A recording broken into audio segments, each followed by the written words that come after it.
everyone. I'm actually really excited about today. Oh, sorry. It's been clearing out my throat from time to time. So, I think I just saw something that worried me for a second. Oh, I see something got put in there, but no, it's fine. So, I'm really excited about today because I'm hoping that today we get to finish Love Con. We started off with only 100 pages left, but we're now down to the last 50, which shouldn't take too long to finish.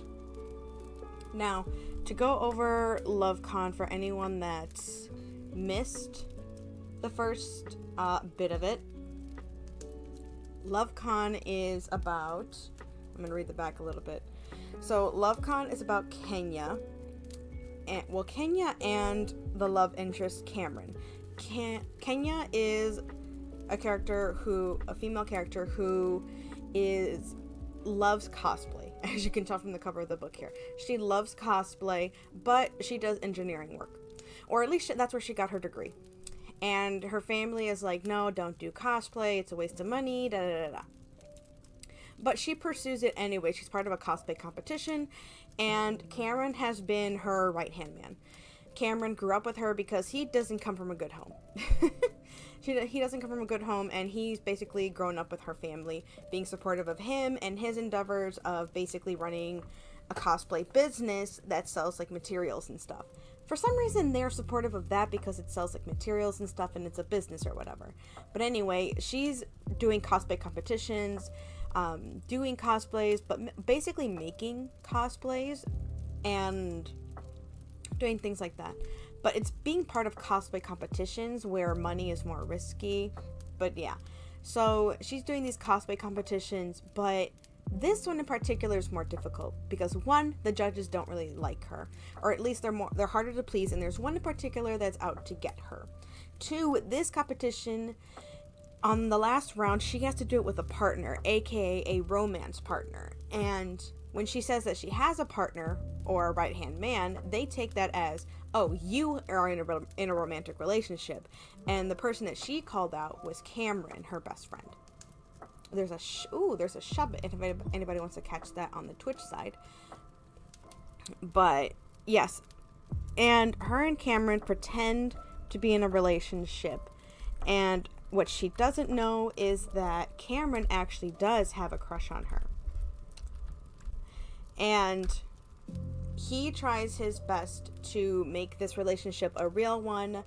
Not in any forceful kind of way, but he makes his feelings shine through by actually putting his arm around her, really putting this whole relationship into a real one, letting his affections shine through.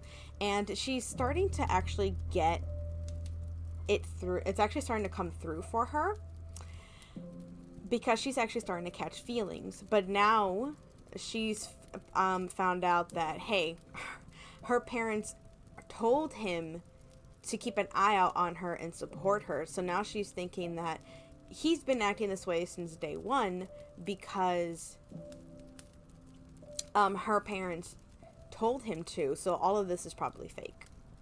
We get both points of view.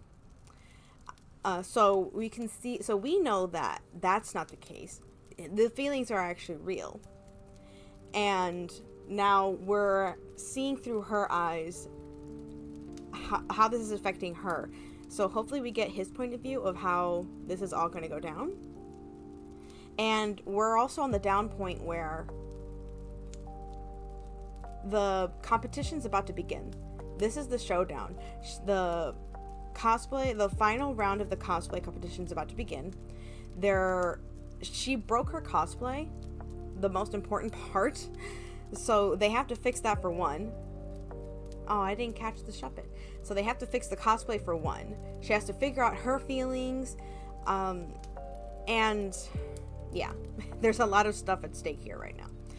So that's where we're at. We're at like 240 out of 300. So yeah, right now she doesn't want to deal with anything at the moment. So let's see how far we get. We might be taking more breaks than usual because this is reading and voicing, but we'll see how it goes. If we finish this before the stream ends, I'm going to do a quick check-in with myself and see if we can continue with Bustafellows. But yeah, we'll just see where we are and we'll see where we go. Okay, so yeah, at this point she just came home, or she just came back home to Cameron's place where she's staying, and they are, yeah. And she just came back from her parents, which I don't think Cameron knows, and she's trying to get herself back together from all the tears she just wiped up. Cam leapt to his feet as soon as he heard Kenya's keys in the lock. He rushed to her, reaching out, needing to touch her to know she was okay, even though he asked for verbal confirmation.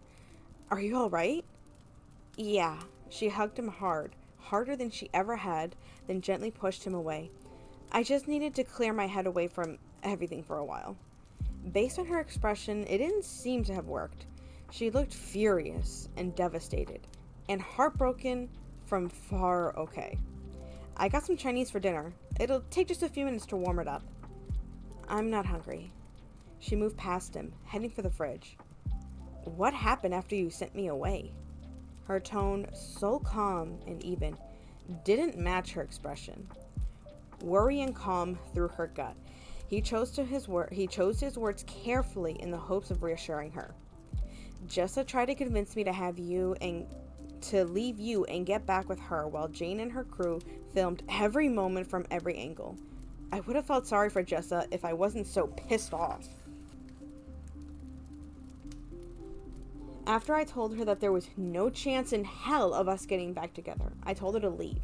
Come to find out, those same two friends from game night were in the parking lot waiting for her." "Oh." She uncapped a bottle of harder cider. "So they got her tipsy and put her up to it?" "Just as I thought." "You thought Jane or her assistant got Jessa drunk, hyped her up, then sent her in so they could film the damage?" "Yeah, I thought that too. I still do." It's hard not to jump to that conclusion. She paused to take a deep swallow of her cider. I mean, the timing couldn't have been more perfect. It's like they knew I'd have a meltdown about the crushed gauntlet, and you'd volunteer to save the day, which creates the perfect opportunity for the ex-girlfriend to confront the new girlfriend and conveniently get caught on camera in all its dramatic ugliness. She snorted. "And the piece de resistance is when the White Knight returns. Who will he save, his hysterical former flame, or the coveting queen who made her cry?" Bitterness and pain laced her words in a thorny weave, thick enough to hurt. Yet he pushed down the verbal barbs, reaching for her. "You are a queen, my queen, but..." I wish I could read English. "But coveting? Ain't no way." Vulnerability flooded her eyes, but she blinked the threat away. "That's not what she thinks. That's not what any of them think. Didn't she tell you?" Reluctancy pulled at him. He didn't want to tell her, didn't want to repeat the awful words. The night had been awful enough, and he didn't want to inflict more pain at her. It didn't matter what she thinks. It doesn't matter what the film crew thinks or what trolls think. Nothing's changed with us. "Trolls?" She cut a glance at him. You've been going onto the message boards?" "Shit!" Still, he couldn't lie to her. "Yeah." "When did you have time to?" "While you were in Los Angeles. I used the burner account. I wanted to know what you were up against, and support you how I could from here." "You shouldn't have. Those forums are horrible."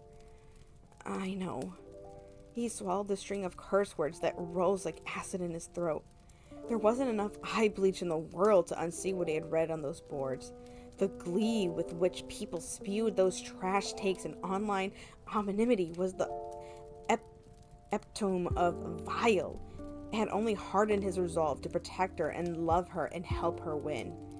People just saying whatever they want to get a rise out of others. It's fucking sick.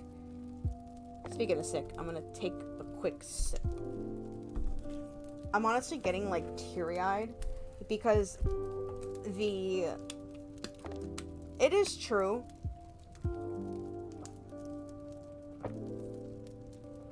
About the online world. People feel safe behind a virtual persona. They feel safe and more confident. As someone also having to read like comments and stuff on the things that I post, just trying to be fun. And then also as a minority that people want to and have picked on, especially during these times right now where I am, it's sick and hard to have to see. I don't think I would have to mention it, but if you're hearing this and not looking at the stream, Kenya is black and Cameron is white. Not to mention, not even just ethnicity wise, Kenya is on the heavy side. So she's a beautiful thick lady. I think Cameron is a little thick, but he's more on like the bigger built side. So that's something else that she's getting picked on for too. So then it's harder for her to cosplay. Not to mention, unfortunately, I can't remember right now, but there is another person that was black, and she was getting picked on for cosplaying for being black, and unfortunately she took her own life, which is completely unacceptable. But yeah. It's just the irony that I'm reading this and then that also just happened too, but it's fun to cosplay and have your own passion and have fun in it. And no one should be taken from being able to do things like that if it gives them joy.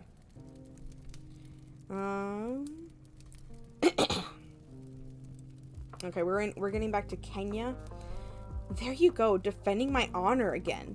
It's like a second full-time job for you. He wasn't sure what to make of her tone. Her obvious upset stabbed him with twin knives of anger and guilt, calling up his own bitterness. A job I'm obviously failing at. I'm so sorry, babe. She tilted her head at him. What are you apologizing for? I shouldn't have left you alone with them. He balled his hands. I should have been there to protect you. It's not your job to protect me, Cam. I know that, but I want to do it. I have to do it. It's important to me. His words didn't have the reassuring effect that he had hoped for. If anything, dismay and anger pursed his lips. I don't need you to protect me, she said again, an edge to her tone as she backed away. I dealt with them out in Los Angeles, and I'll deal with them in my own way tonight.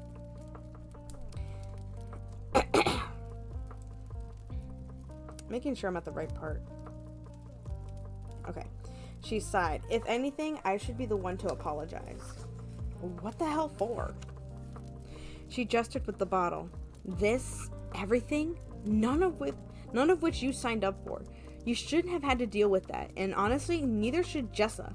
Neither of you should have been used like that. He leaned forward, temper spiking. Jessa wouldn't have been in this if she had stayed home. Instead, she drank some shots to get up the courage to say shit she wouldn't have dared to say sober.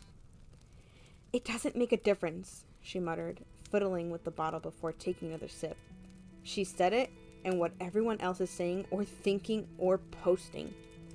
That doesn't make it right, he shot back. Haters gonna hate, you said it yourself. It's different when it's just me. I totally expected the hatred. You didn't. She polished off the rest of the cider, then looked at him. That's why I think we should quit the show tomorrow. Ooh!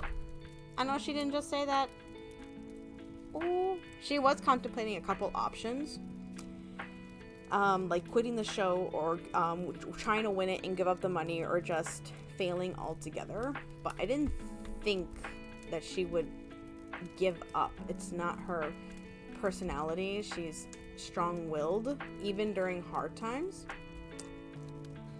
But yeah, I didn't think she would take any of these routes, to be honest.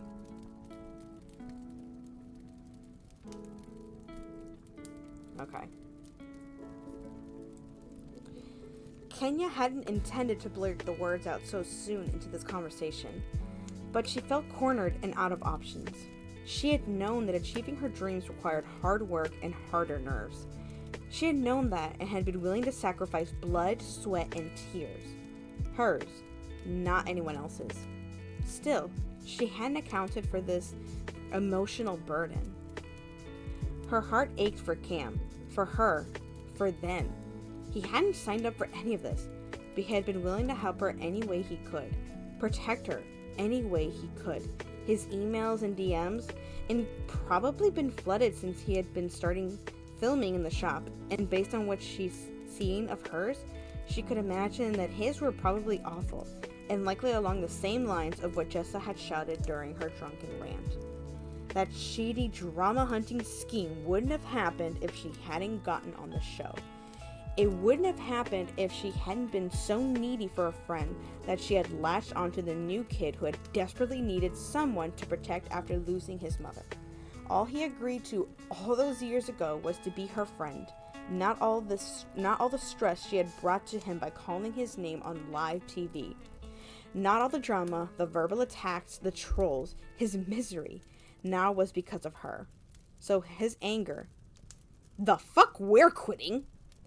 She appreciated his anger she didn't dare give vent to, because if she set it free, it would raise everything to the ground, and she needed to save something. Save him. You didn't sign up for this, and neither did Jessa. I don't appreciate them using both of you like that. They used you too, and you didn't dare accept the treatment as part of playing this game. He leveled a finger at her features fraught with fury. And another thing, don't even think about withdrawing. That's what they want, and we're not going to give them that satisfaction. Like hell, we're quitting this close to the finish line. She tried again, but this stunt was a ploy to make us fail. You've come this far, and I'm not going to let you throw away your chance when you're this close to everything you've ever dreamed of. Once again, he was taking on more than he should have, just to help her. It's my dream, Cam, not yours. This is too much on you. He gripped his arms. Sweetheart, I know it's your dream. I've been with you every step of the way. I want to see your dream come true, and that means doing what I can to make sure no one else comes between you and that goal. To hell with all of them. I owe you and your parents too much to let that happen. Anguish gripped her lungs like a vise.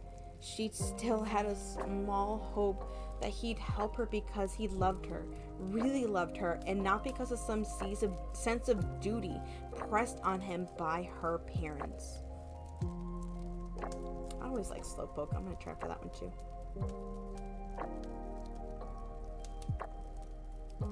Un momento, por favor. Try to catch that. Okay.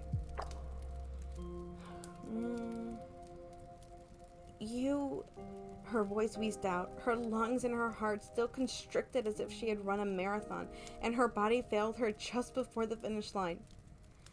You don't owe us, Cam. You don't owe us anything. Especially me. He leveled a gaze at her, his expression grave. I owe you most of all. Don't say that! She jerked back from him, needing to distance herself from the guilty hurt that his words caused. If he owed her, how much did she owe him? How could she possibly repay him for everything he had done? Don't say that, please. Okay. He reached for her again, and this time she went, wanting the warmth of his palm running down her back. I'm sorry, I don't want to upset you anymore. Her hands tightened on his shirt, and she breathed deep and loud, needing him and hating herself for being so fucking needy. She shivered, her shoulders slumping beneath the weight of exhausting worry and heartbreak. She wasn't sure how much longer she'd be able to hold it together, but she didn't want to cry in front of Cam.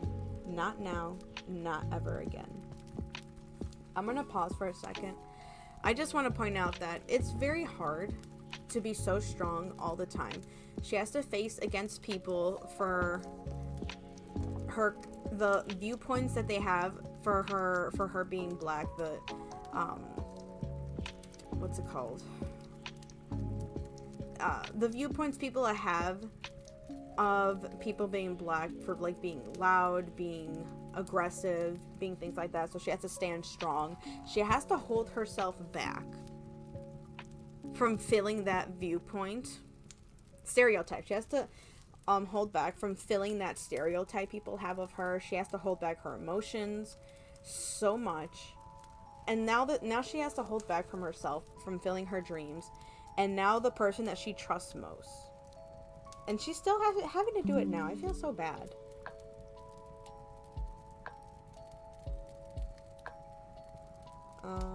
Trying to find where I left off so I can keep going. Yeah, and that explains the next line too here. I'm exhausted, but I need to figure out how to deal with all of this before we get to the shop tomorrow.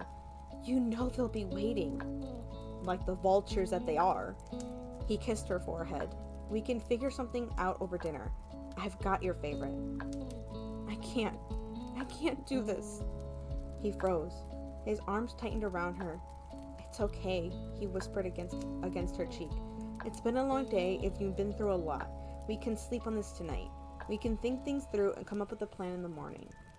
That wasn't what she meant, and she had a feeling that he deliberately misunderstood her. Of course, you should take some time to think about it too. He stepped back just a hair, still within touching distance, still close enough to crack her facade if he pressed. What do you think I should think What do you think I should think about, other than how to deal with those vultures at the shop? The tight caution in his voice almost broke her. She could say the words, and it would be done. The competition would be over. Her dreams would be all over. They would be over. As much as she reluctantly accepted the fate, she wasn't ready to accept the last. She'd never be ready. The true words stuck in her throat. She coughed, trying to loosen them, trying to get enough air in her lungs. Instead, a lie slipped out. I owe you a serious vacation when this is all over. You need to think about where you'd like to go. Again, the careful per usual, and she knew he'd heard the lie and the deflection. He blew out a harsh breath, obviously trying to find calm. I know we have a lot to talk about. Let's just focus on dealing with tomorrow and getting through the competition and taking home the prize, okay? She nodded, grateful for the exit ramp away from the difficult conversation. It didn't matter that it was a postponement and not a resolution. She didn't have to band with the deal with her parents and revelations, or the sense that everything was conspiring against achieving her dreams. All she wanted to do was go to bed. Everything was different now, and the only thing she knew for certain was that her heart was breaking in slow motion.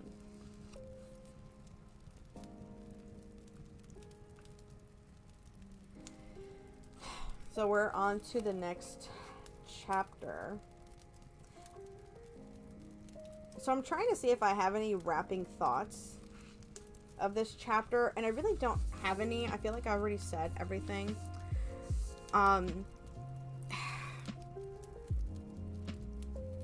I'm not, as I said before, I'm a Hispanic woman, I'm a Mexican woman, but I do understand having to hold yourself back from saying what you want to say and doing what you want to do.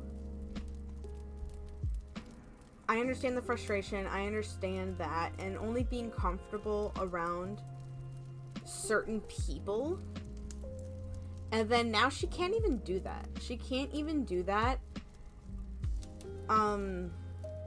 around the one person, and she's still holding herself back. She can't even say the words that she wants to, because she doesn't even know if she can trust this one person right now.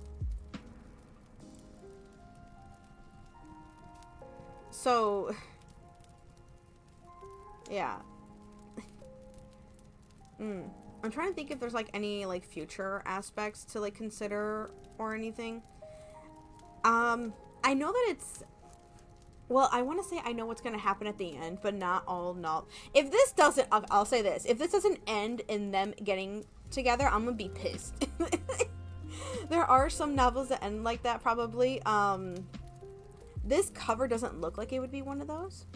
The reason I grabbed this novel was because it had, like, it was related to, like, anime and stuff, so that's what got my interest in it, and it talked about cosplay and whatnot. Not that I'm into cosplay, but I wouldn't mind dressing up. I just wouldn't do it. I wouldn't take it too seriously. Like, doing it long term or whatnot. But yeah. I'm thinking it will still end like that, though.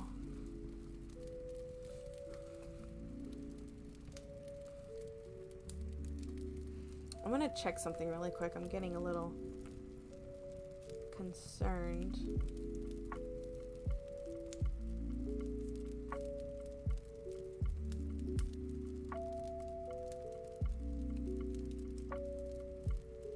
Oh, okay. It's fine. Okay, so we're on chapter 25. Well, how many chapters are there? I see 29. I think that was... Yeah, 29 out of 25. Okay. We're on 25 out of 29. Okay. Oh, I'm going to take a quick drink. So my throat... It's, like, surprisingly burning. I might need to take, like, a game break, too.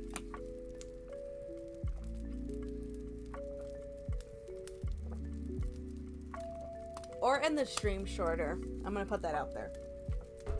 Because it is making me, like, tear up. Because I understand how that is.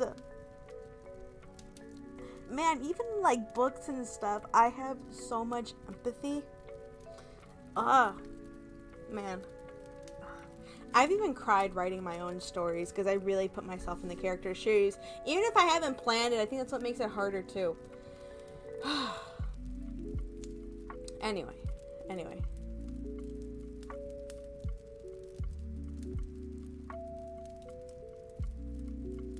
Okay. I think I've got it. Here we go.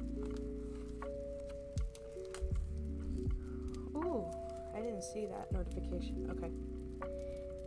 Oh, okay. So hopefully we're getting more to a active part, it looks like. Okay. Cam quickly silenced his phone's alarm, then turned back to Kenya. Thankfully, she was asleep, curled up and facing him. She had lain awake for hours. They both had. Thoughts too heavy for sleep to come easily. He cycled through fear, rage, and hurt on an endless loop, the fear lasting the longest. I can't do this. 4 little words that had squeezed his heart to the point of breaking. He had known she didn't mean continuing the competition. He had known she didn't mean going into the shop today with brave face and middle finger for the production crew. She had meant being with him. He had lain awake beside her, torturing himself, waiting for her to say she wanted to have the talk. Waiting for her to say that after everything Jessa had said to her, after everything Trolls had said, pretending to be with him and then being with him in truth wasn't worth the pain.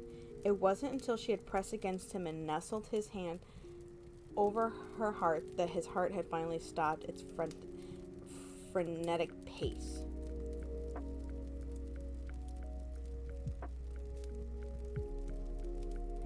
The fear had lingered through even in sleep and now in pre-dawn.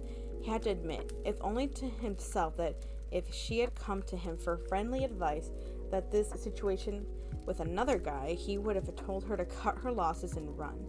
It wasn't another guy, though. It was him. He wanted to prove to her that their relationship was worth it, that he was worth it, that he would always be with her and beside her, ready to help, if necessary, to shield. He wanted to tell her that he loved her, really loved her, and not as a friend. If he told her now, he was sure she'd blow it off, thinking it was his reaction. Hold on. Cece! This is reading time. No. You can say hi to everybody, but that's it. Say hi.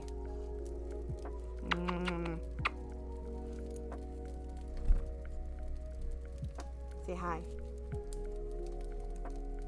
Oh, now you don't want to say hi? You were a Chatty McCaffey earlier. Bye. Okay. sorry about that. Okay. I did end off on a certain sentence, though. Okay. He wanted to tell her that he loved her, really loved her, and not as a friend. If he told her now, he would... Oh, yeah.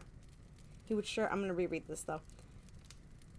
And not as a friend. If he told her now, he was sure she'd blow him off, thinking it was his reaction to the drama with Jessa. All he could do was stick to her, to the plan, and wait until the competition was over before telling her exactly how he felt, how he wanted to spend the rest of his life with her. Kenya stirred. She gave him a sleepy smile, her eyes soft and sweet. He cupped her cheek and saw the exact moment that the storm clouds of memories filled her gaze. She drew back. He buried the hurt behind a smile. You're ready to kick today's ass? She wiped the sleep from her eyes.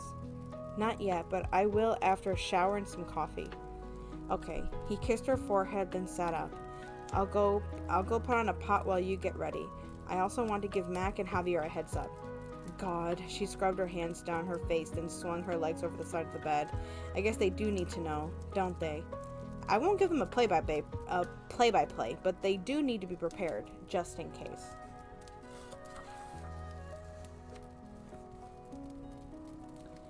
In case I act the fool when Jane and her crew, when they try to interrogate me about last night. You want to be wild out? I'll be right there with you, he said, quitting the bed. But since they went low, maybe we should go high. She snorted. I know shit's real when you quote Michelle Obama at me. The weariness in her voice was miles better than bitterness. So, are we still doing this? Hell yeah, we're doing this. She got out of the bed, stretched. We're going high, so high they'll need radar to track us. So high, even Snoop Dogg will be impressed. Foshizi. Real laughter rolled from her, prompting him to laugh too. She crossed him with a pressed kiss to his cheek. Maybe we can finish ahead of schedule at the shop, then go someplace nice for dinner. I owe you for helping me like you did yesterday. He dropped his hands to her hips. Yes, to a nice dinner, no to you owing me. We're a team, remember? Teamwork makes the dream work. Another Pokemon showed up, and now Cece is still... Why are you so needy? Have you always been this needy? Man, what's gonna happen when I'm, like, not here?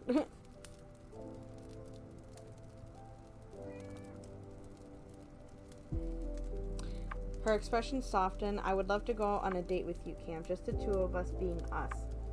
I would also like my cat to not sit on me while I'm reading.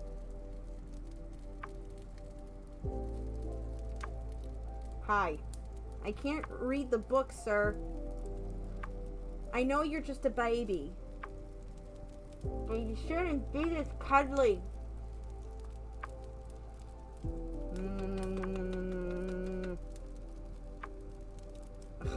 The thing about this cat too is that he licks. And he has sharp claws. No, you're taking off my headphones. No! Ow! You are not good at climbing. No, really, you're... Okay, are we reading together? Okay, but you have to get better. You just need to sit there, okay? Just sit and we'll read, okay? Welcome to Reading with Roslyn and Cece. He's CC'd in this reading. Okay. Are you going to learn how to read today? Okay. We're going to try this together. Please let me know if I need to read louder. Okay.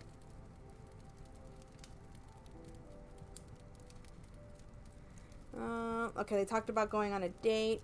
Kenya talked about going on a date. I say we make this happen as soon as possible, and then come home for dessert.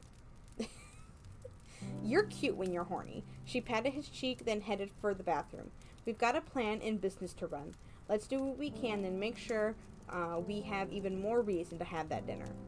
After she left, Cam got dressed and headed into the kitchen to make the promised pot of coffee. As he waited for it to brew, he sat He sent a group text to Mac and Javier asking for a quick call before they headed to the shop. Mac wasted no time as soon as he got on the line. Why the hell did Jessa show up at the shop last night? Wait, how did he know? Ice slid down his veins. How do you know about that? Oh no! A video got posted to the show's forum. My lady's addicted to the show and goes out into the forums every day to support Team KenCam, Javier said. This morning she got a notification about a surprise showdown and logged on to see what happened.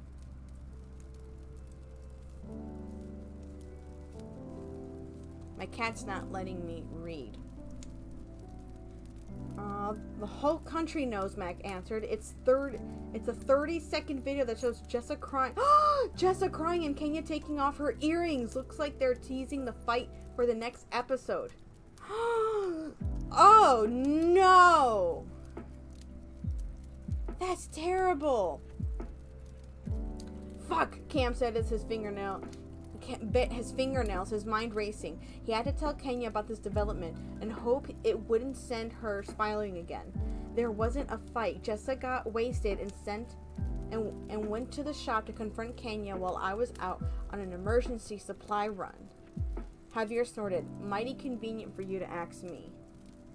You're saying that what we're all thinking, Cam relayed the sequence of events, guessing over the painful conversation he had with Kenya.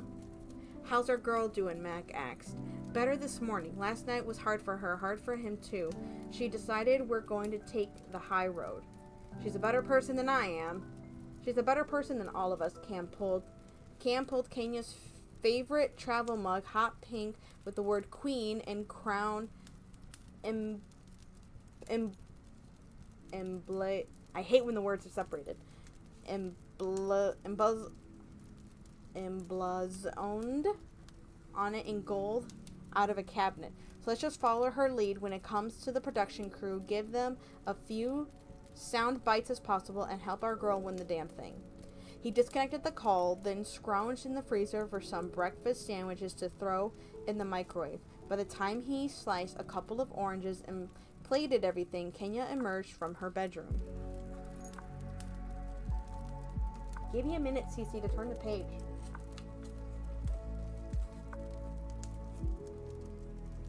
She wore a fuchsia blouse with ruffles at the wrist and low-cut neck that called attention to her divine cleavage, black jeans that snug the braces of her hips, and the hot pink Timbs that warned everyone that she was ready to kick ass without taking names. Around her neck, she wore a gold chain. No, I don't want kisses, Cece. Okay, I'm getting kisses anyway. Which warned everyone that she was ready to kick ass without taking names. Around her neck, she wore a gold chain from which hung a shooting star with the tiniest diamond accent, even a gift she had given her the Christmas after her father died. After his father died. She looked, his brain couldn't find the right words. He pointed at her. Her soft laugh was a balm in his stress. I'll take your reaction as a compliment. Yes, good. Coffee? She joined him at the table. You sure know how to make a girl feel good, she said, glancing at the table. Thank you for doing this. You're welcome. I just want to make sure you're happy. It's helping, she added, cream and sweetener to her coffee. What did Javier and Max say? He didn't want to jump into it so soon, but it was best to share the news and get it over with. Javier's girlfriend saw a short video posted on the show's forum. They are teasing the argument as a fight and plan to show it for the next episode. Her hand shook as she returned her mug to the table. That was fast, she finally said. They must have worked through the night to make that clip. Maybe they'll be too tired to worry about filming us today. Yeah, right. She picked up the orange slice. You know they want to film us walking in, as if there's any kind of strain between us, and talk to us about last night. Bastards. I'm not giving them the satisfaction. We're going high, remember? We go in, supremely unbothered, behaving exactly the same way that we did yesterday morning. Just because they want drama doesn't mean we have to give it to them. You're right. He studied her over the rim of her mug. She projected the air of cool, calm, and collected, not to mention smoking hot. He wondered, though, how much was the real and how much was the pretense. "If you don't mind, I'm going to have lunch with Janelle today," she said, picking up her sandwich. "I want to let her know what's going on, and I want to do it over the phone." "Of course, I don't mind. I'll be good for you just to get away from the shop for a while. Just make sure they don't know what you're doing. I figured we'd come back here. The film crew can't get through the security gate, and Janelle never signed a release form." Good thinking. He should have known she'd thought everything through. "I guess this means you don't want to ride in together?" He shook her head. She shook her head. "No, we need to arrive together. It shouldn't matter that we've driven in separate before. Today they'll try to make something out of it. We need to look like a united front." "We are a united front," he retorted. His tone hardened than he intended. She blinked. He instantly regretted the harshness of his tone. Then she smiled, reaching over to squeeze his hand. "Of course we are. I meant that we need to look united to the crew and any other gawkers who might be hanging around." "Okay." He stood, pushing back his chair and sense of disquiet, then gathered their dishes. "You ready to seize the hell out of this day?" "Let me refill my coffee. I'll be ready to go." Admiration and awe filled him as seeing Kenya's ability to put up a good front. Yet he couldn't shake the feeling that she was fronting with him too. I mean, I'm just gonna add it here that they were like at each other's hips, and now suddenly they're not. They were like very handsy, and now they're not. So, yeah. Okay, Cece, are you gonna get off me now? Oh, thank goodness. Whew, I guess that filled his cup. I'm gonna take another quick water break. Yep.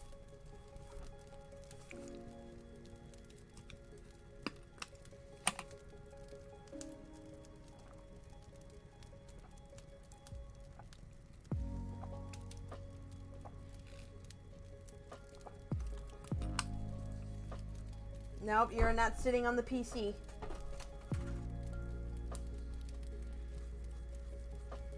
Okay.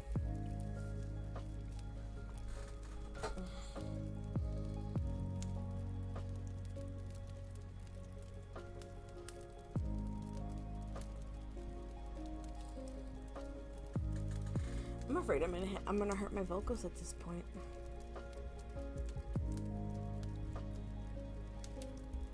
Hold on a second.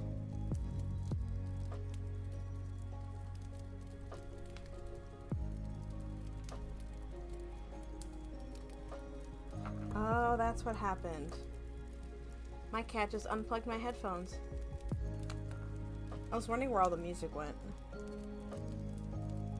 I don't know when or how, but he unplugged the sounds. I'm like, where's my fireplace sounds and my music?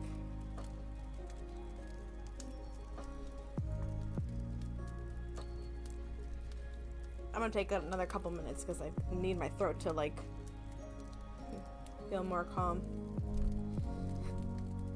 Oh, I need to put this away.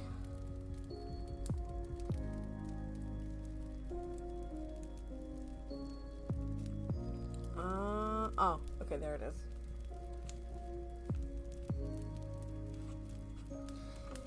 Okay. Thanks for having lunch with me, Janelle. Speaking of lunch, I'm gonna take a snack in a couple minutes. Oh, there it is. Actually, you know what? Do I even have lunch today? I need to make sure I have lunch.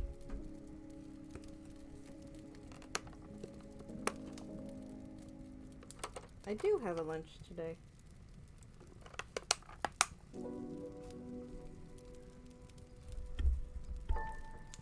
I'm gonna give my throat a couple more vocal breaks. I need to wrap up something anyway. This is why I hate having the snowball.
gonna keep going.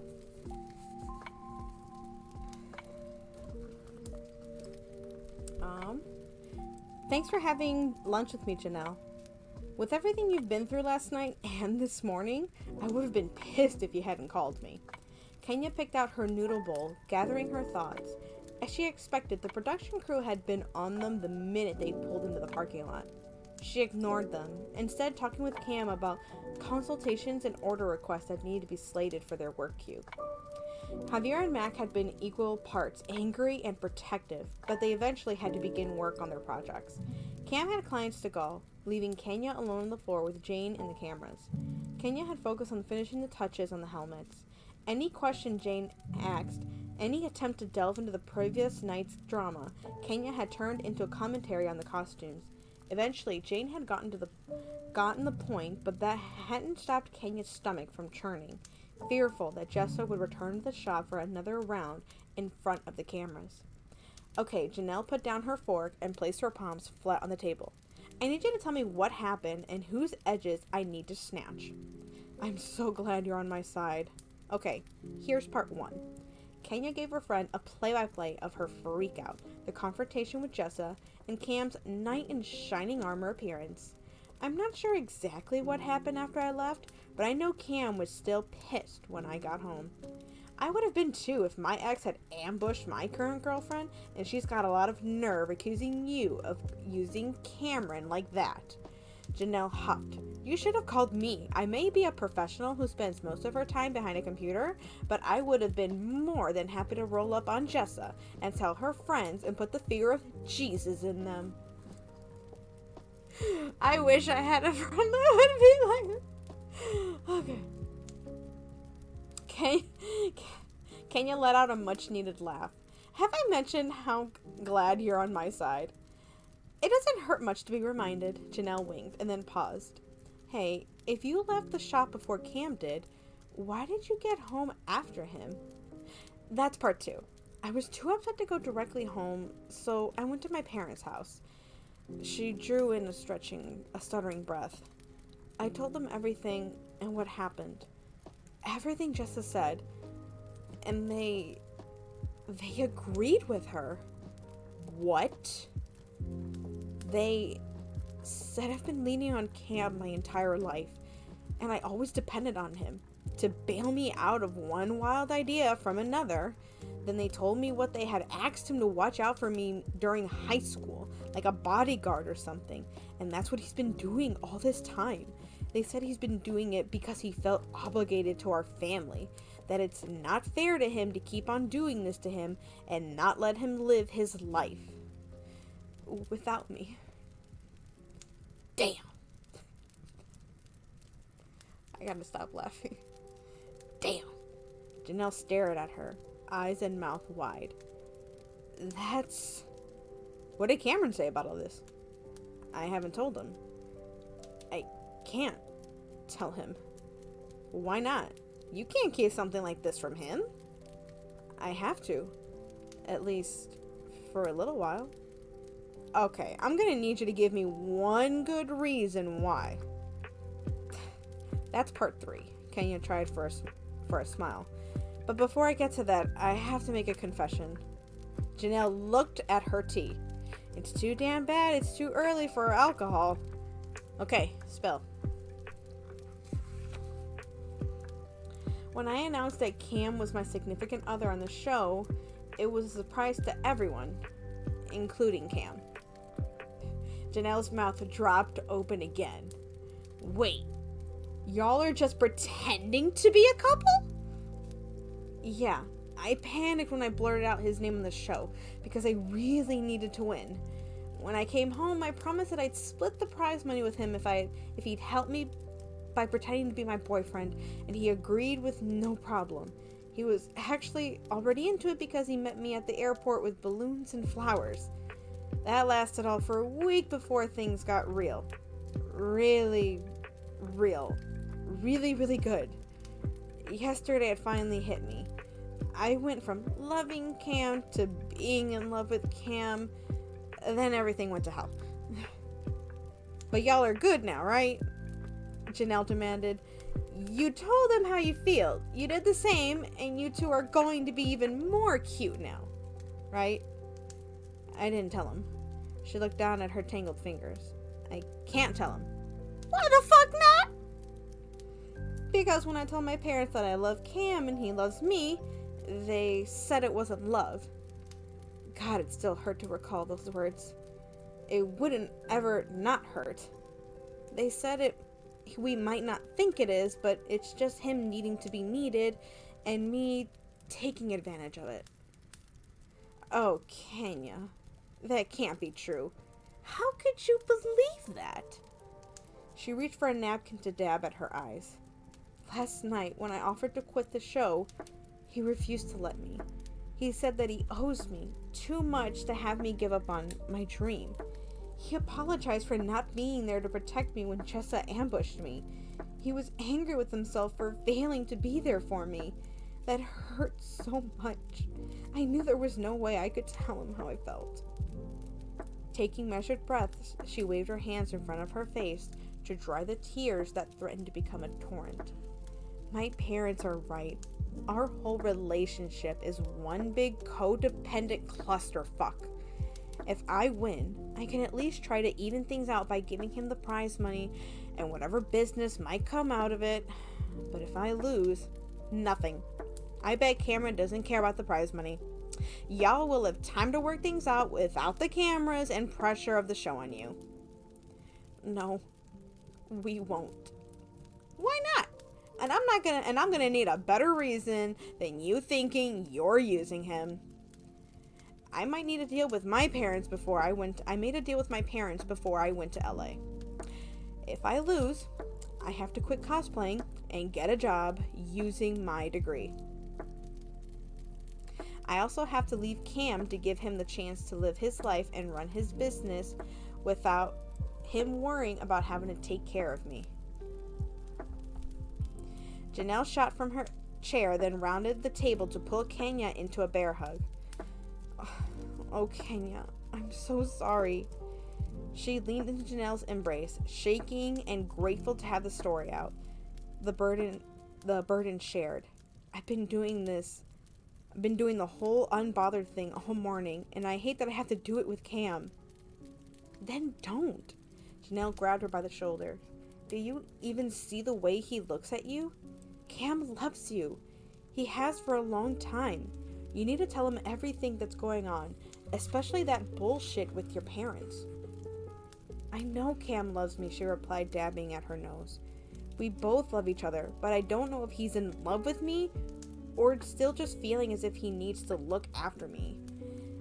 Think about it. Think about it. He was my protector throughout high school, and we became his second family. We were only part of a couple years ago. In college, we moved in together after his father died, and somehow I ended up working at the shop for him. God, she clenched her fists. He's been supporting me all this time. Even auditioning for the show was his idea. He even created a sock puppet account to defend my honor on the show's forums. There's no way I'm ever going to be able to pay him back for everything he's done for me.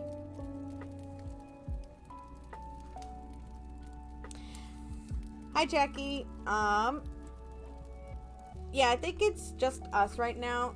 And the only reason I'm cursing is because it's in the book. What part was that even? Oh, it's somewhere over here. Yeah, it's because it's in the book. That reminds me, I need a water break. This is like hurting my throat. We're almost near the end of this chapter. There's only like a couple paragraphs left.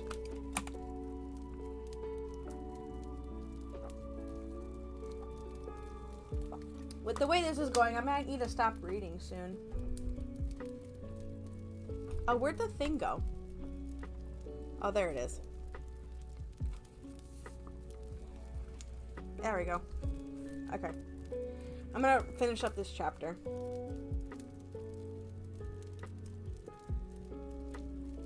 I'm gonna start from the top of this one. God, she clenched her fist. He's been supporting me all this time. Even auditioning for the show was his idea.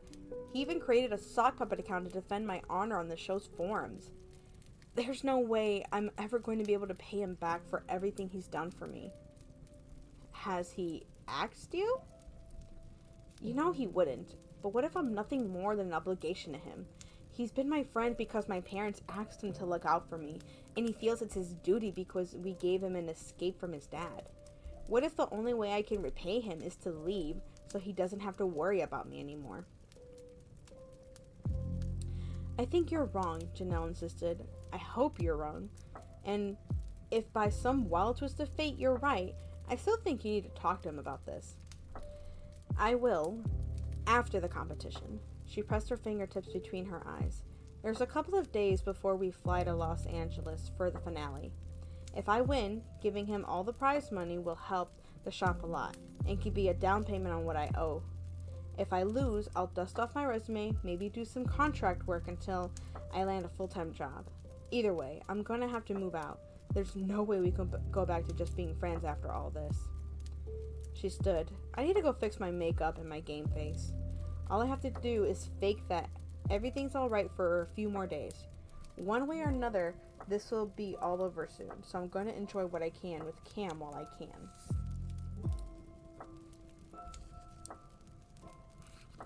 So that is 25. We still have 40 pages for that one.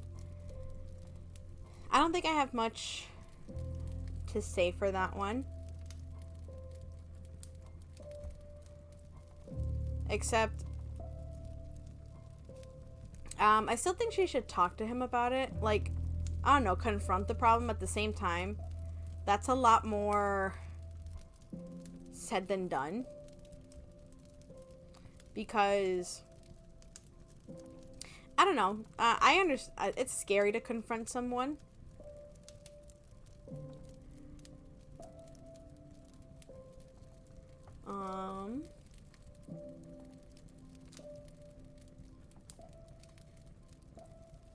Yeah, I'm not a big fan of, like, confrontation, but I mean, what else can be said about it?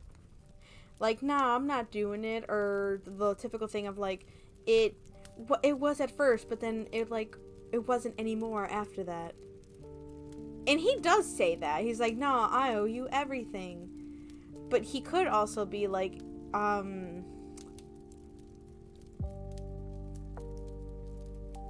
had it in my head and now I can't remember it. He could say, like, I had it and then I lost it. I'm not going to be able to do it. Jackie, is there an ending to GTA? I'm assuming there's a storyline. But once you're done with the storyline, is there anything to do after that? But yeah, for this story, he does say a lot that he owes them something. That's kind of part of a relationship, though. It's that you want to do something for your partner, but it doesn't have to be everything.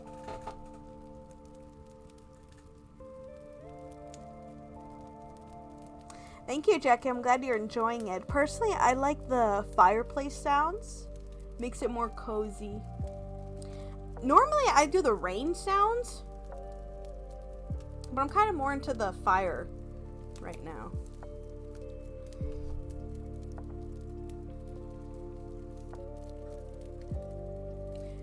Four characters, but you can only unlock 3. Huh. What makes it hard? What makes it hard to unlock that part? Okay. We're on chapter 26 out of 29. Oh, finally, they're on the competition part. Are you excited? Cam turned to Kenya with a wide smile. Oh, wait. Ooh. Actually, I'm going to take a snack break. I'm taking a snack break. I need that.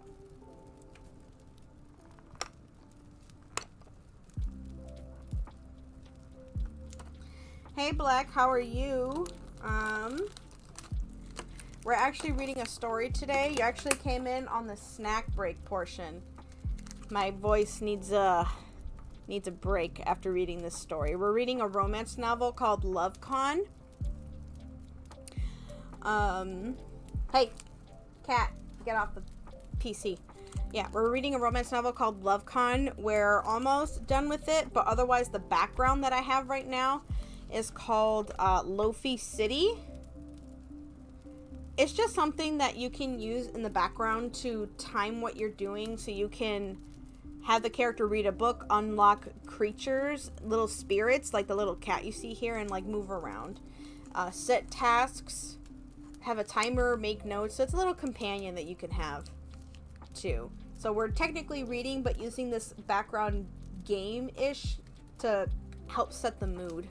But how are you today? How are you doing?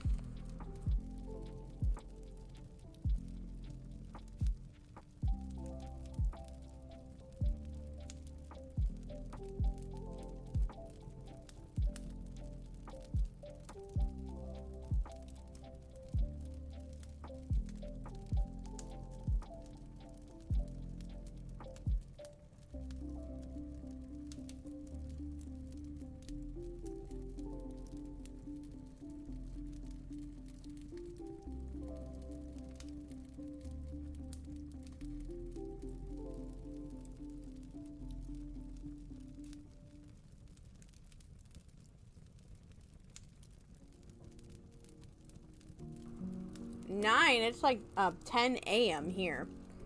I'm always getting the night people. The night people. Is it close to like the time that you sleep? You normally sleep at like 9 p.m.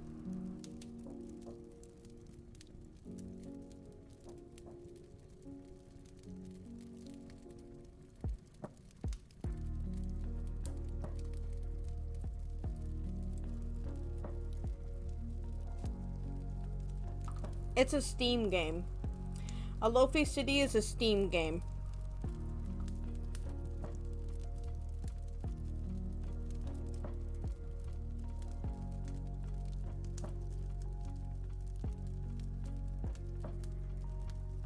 Hey Vlad, how are you? Welcome, welcome.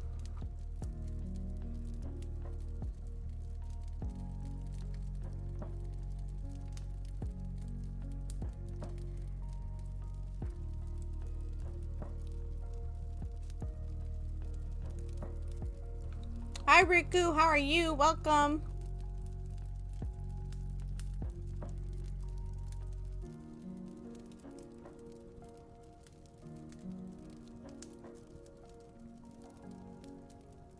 Why is everyone here when I'm taking a snack break? Well, welcome. We're reading Love Con today, a romance novel. We're near the end where things are getting complicated. I'm just taking a snack break right now.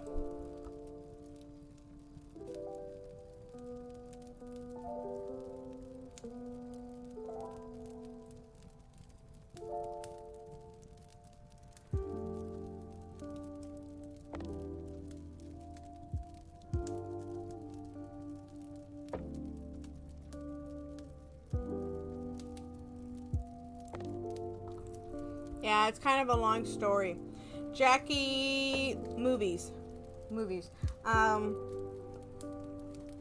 So main character Kenya realizes she has is in love with her best friend Cameron. Cameron obviously has a crush on her, but Kenya's parents just said, "Oh no, he doesn't have a crush on you. We told him to watch out for you, to take care of you." So the only reason it looks like he has a crush on you is because we told him to watch you. So she's like, oh, it's not love. So now she doesn't believe it and she doesn't trust him. So, which is hard because Cameron out here being like, no, I like you and I'm going to make you like me. Well, not make her like him, but yeah, it's getting complicated.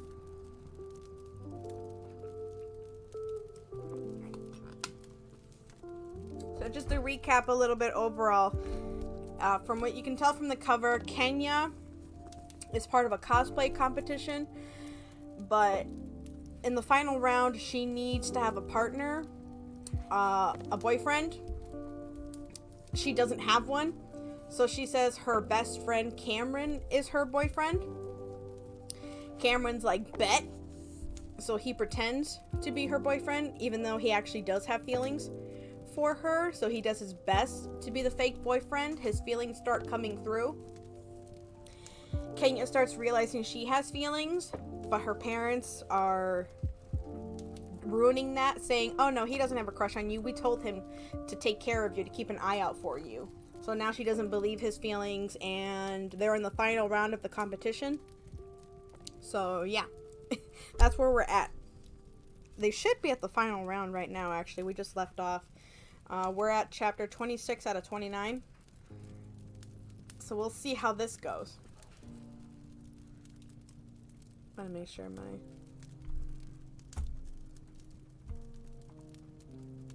Oh, why did that move? Go back to where you are. Get back here. Ooh. Okay. Okay, we're good here. Alright. Are you excited? Cam turned to Kenya with a wide smile. How could I not be excited? I'm in Los Angeles for the first time. I'm with my girl and I'm about to see her become the first cosplay no way competition. Kenya returned his grin, his excitement, his infectious excitement. Here in LA, it was easy to put the stress and heartache of the last few days in Atlanta behind them and simply soak up this moment, the pinnacle of all their hard work together. She had spent those days focused on their project and the nights wrapped in Cam's arms, showing him everything she was afraid of to put into words, enjoying every moment while hoping it was the last.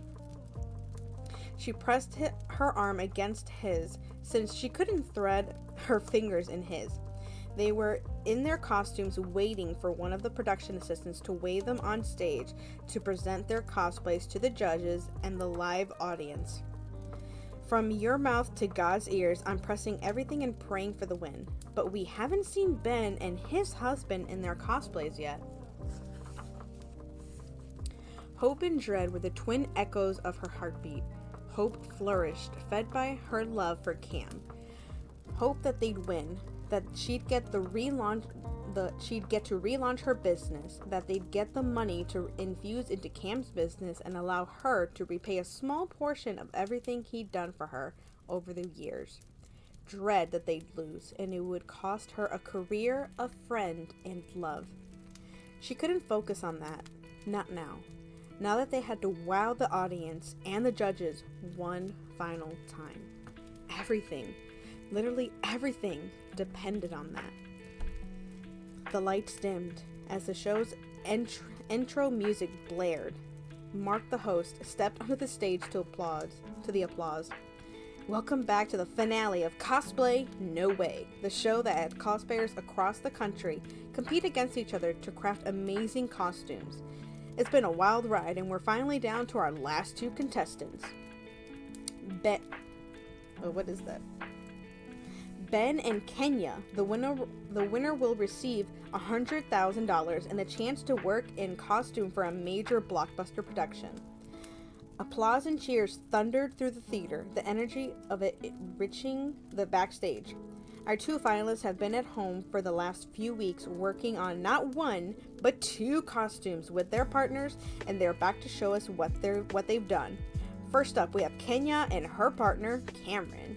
Are you ready to see the iconic duo that Kenya and Cameron have created? The audience screamed. Cam sucked in his breath so loud that she turned to look at him. He gave her a thin smile, then lowered his helmet. She gripped her battle blade and channeled her inner Titan conqueror. Game on. Alright then, let's welcome Kenya and Cameron onto the stage! The assistant turned to them. Okay, go exactly as you did in the rehearsal. If you have any issues, Mark will handle it. Go, go! Heart pounding, Kenya stomped onto the stage. Too dramatic. On Brazilian music, she tucked her hair beneath a bald cap that she had painted the same purple hue as her skin, though it was hidden by her helmet. Definitely an application of the body paint also created the illusion of upper muscular biceps. She was supremely proud of the prosthetic chin, of the whole look. Actually, she really did like the Thanos with the Thanos with boobs. 4 inches taller than usual, she used her battle sword for balance, as much as for show, but this was her moment, and she gave herself over to it. She raised her hand, and the crowd went nuts, with her gauntlet lit up in the colors of the Infinity Stones. Brandishing her blade and the gauntlet high, she was in all her Titan glory, powerful and unstoppable. The music changed, swelling from dark to light. Cam strode on stage, armor gleaming under the lights. The arc reactor glowed bright as the audience cheered. She pretended to swing her sword at him, then faked a stumble. As the music swelled, she raised the Infinity Gauntlet for a snap.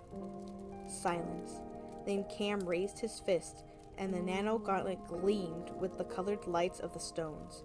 The crowd went nuts. As he snapped his fingers, using the sword, King sank to one knee, defeated. The stage went dark. For a heart-stopping moment, silence reigned. Then the crowd exploded with cheers, shooting their feet with applause and whistles. The lights came back up as Cam came over to help her to her feet, and they were joined by the host. "Wow, that was amazing," he said. "Everyone, give it up for Kenya and Cameron, Thanos and Iron Man." Wow, the audience applauded again as Cam removed his helmet.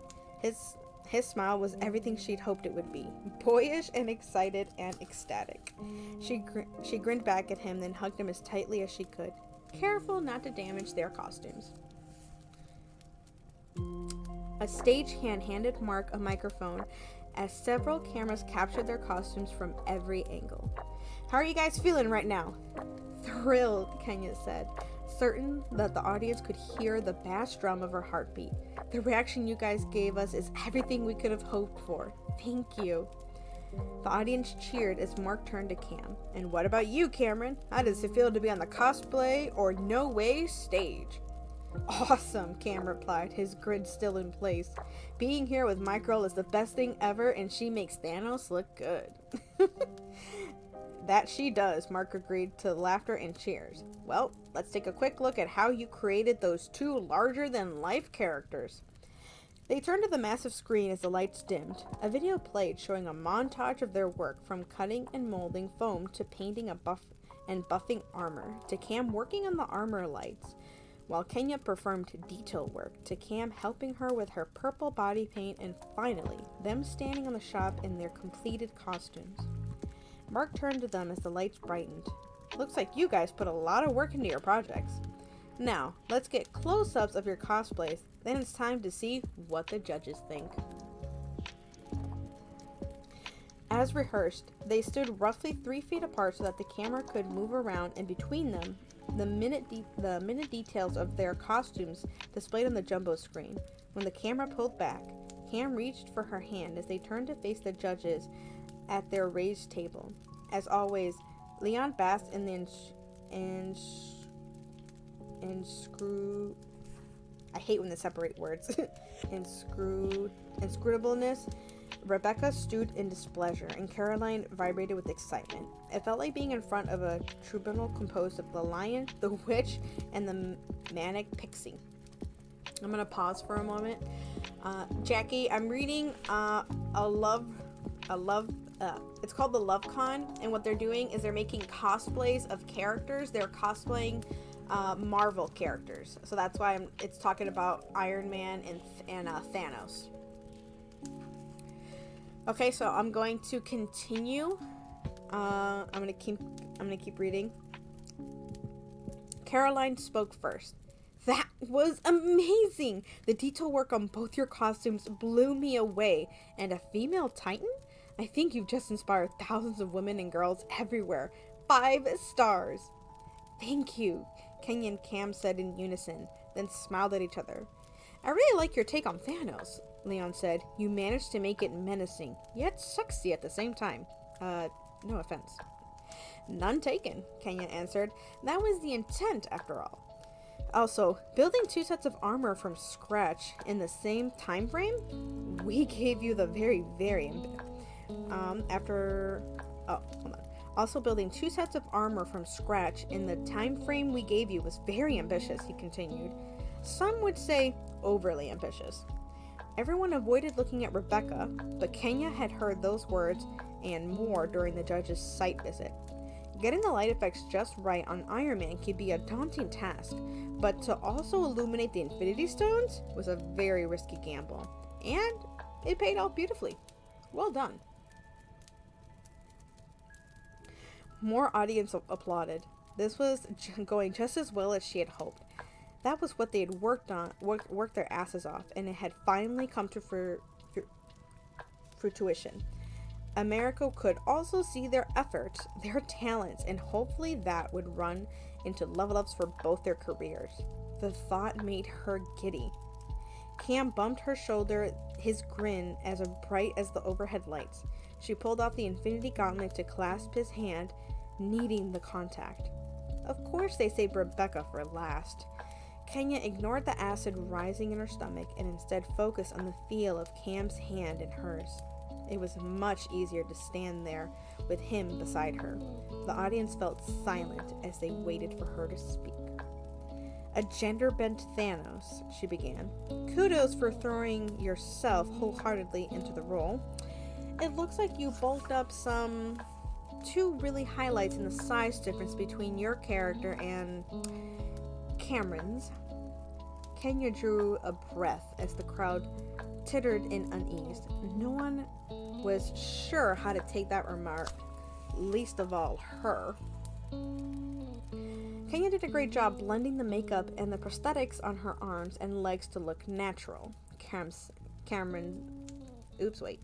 said to them, and of course, nailing the chin. She was a whiz at it. Judging by her frown, Rebecca wasn't thrilled by Cam's response, although the audience loved it. The judge leaned forward. I'm rather surprised that you took on the role of the Mad Titan, she said. Becoming the villain is a risky move. Again, a tense moment of trying to decide how to take the judge's words. I'm cosplaying a female version of a villain who's a hero in his own mind, Kenya countered. He had a goal and sacrificed everything to achieve what he thought was best for the universe. He accomplished what he set out to do and inadvertently gave Tony 5 years as a family man. He killed half the universe. He did. Then our heroes got the Infinity Stones and killed him and his minions. Maybe that wasn't half a universe, but it was a lot. So you're saying that the heroes are the same as the villains? That's a controversial take. It is, Kenya agreed. Who's the villain and who's the hero always comes down to which side you're on. That's what makes Thanos so fascinating. He got reasons for being the way he is, like we all do, which is why I thought it would be interesting to cosplay him. Besides, Cam will always be our hero, of course. I didn't want him to be the bad guy. A collective "aww" arose from the audience. Rebecca ignored it. Let's look at some of your time at home. Oh no, they're gonna bring up the footage of her arguing with the ex. Okay. For anyone who hasn't come to that part. Okay. That's why she's saying, let's look at some of your time at home, which is unnecessary to bring at the final end of a cosplay competition, by the way. Kenya didn't have time to steel herself at the giant display screen showing a tearful Jessa ranting and a pissed Kenya taking off her earrings. She hadn't watched the episode when it aired and had basically ignored social media, not wanting to relive the emotional upheaval. She hadn't expected the producers would be so conniving as to air the footage during judging with them standing right there. Cam squeezed her hand and she realized she held his in a death grip so tight her arm trembled. Breathing slowly, knowing the cameras were on them, she forced herself to loosen her grip, blank her face, drawing on her conception of Thanos. The helmet helped. They continued their retrospective, or rather their edited version of the weeks leading up to the finale. All the hard moments, the times she nearly cracked under the pressure, became snippy or frustrated with her progress, scrawled across the screen in high definition, detailed. Kenya's heart sank. dread eclipsing hope. Despite her best efforts, they had cast her as the villain, and she had reinforced their attempt with her cosplay choice and her reasoning behind it. The low-light reel finally ended. "You've gone through a lot in this competition, Kenya," Rebecca said as the screen returned to its show Lego. "Every time you've overcome and let your cosplay speak for themselves. You're known for taking chances and thinking outside the box for your designs. You're obviously wowed people, or else you wouldn't be here." Kenya held her breath, and Cam stiffened beside her, apparently as shocked as she was. Was Rebecca being nice to her? "Unfortunately, I think you played it safe for this final round, which is surprising given that you chose a partner who owns a fabrication shop. I wanted to be wowed, but I wasn't. I'm sorry." Blood flooded Kenya's face, the pressure filling her eardrums and drowning out the disappointed groans of the audience. The argument Leon directed at Rebecca, that damn immortal hope that would not die, might have just been extinguished for good. Yeah, Rebecca was only a third of the judging panel, but her critiques carried a lot of weight. The last bit of concern, trolling might have torpedoed their chances with the voting audience. The host stepped forward as the jumbo screen returned to the show logo. "America, let's give it up one final time for Kenya and Cameron. We'll be right back after this." Kenya gave Cam a smile, and she squeezed his hand, then released it to smile and wave at the cameras and the audience. The crowd applauded and yelled as the production assistant guided them to a tiny waiting area just off stage. Kenya barely heard it. It took everything she had to keep her emotions dialed down so she would make it through the next portion. The way the judges reacted to Ben and John's cosplay would determine everything. Cam turned to her, cupped her cheek. "Are you all right, sweetheart?" She wrapped her fingers around his wrist, grateful for the contact. "Just nervous," she said, then decided to be real. "Scared to death, actually." "Same. Those gloves are keeping me from biting my nails to the stubs." He bared his teeth, his displeasure obvious. "I'm also a little pissed. That judge is one of the three," she whispered in his ear. "I don't know if there are any microphones over here, but let's assume there's at least one camera trained at all times." "Gotcha." His lips brushed her ear as they lingered at her jaw. "Besides the obvious, I think our odds were good. The crowd loved us." They did. She hoped it would be enough. She didn't want to think about losing. She didn't want to put it out there into the universe. But she had to be realistic. She had to decide how and when she would break things off with Cam before her parents took the decision out of her hands. She wanted to spend as much time with him as possible before everything went to hell. One more chance to enjoy the illusion before reality took it away from her. "Hey, when this is all over, let's do a getaway, just you and me. Somewhere where we can forget everything but each other for a while." "A just us vacation?" He waggled his eyebrows. "I like the sound of that." "Good. Think about where you want to go. Maybe someplace that doesn't require a lot of layers and has a nice view we can see from our bed." "My mind is taking me in directions I shouldn't be considering, but appreciate having something else to think about." "Thank you." Her shoulders sagged in relief. The vacation idea would hopefully give them time to talk about on the long flight back home if voting didn't go the way they hoped. Her stomach churned at the thought of losing. If Ben's iconic duo cosplay went well, she and Cam would be in serious trouble.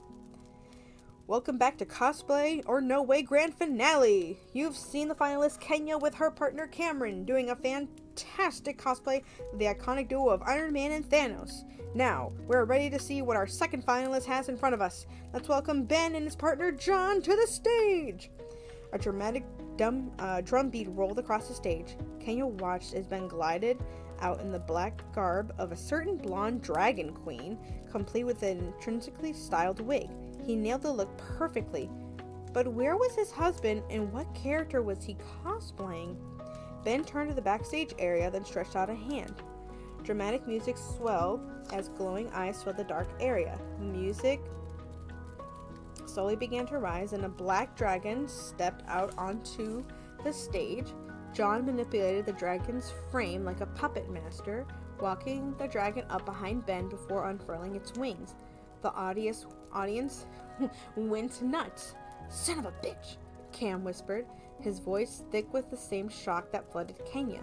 She knew that the other contestant had gone with Daenerys and Dragoon cosplays, that she had no idea how they would have been able to pull off a full-on dragon costume in the time frame they had.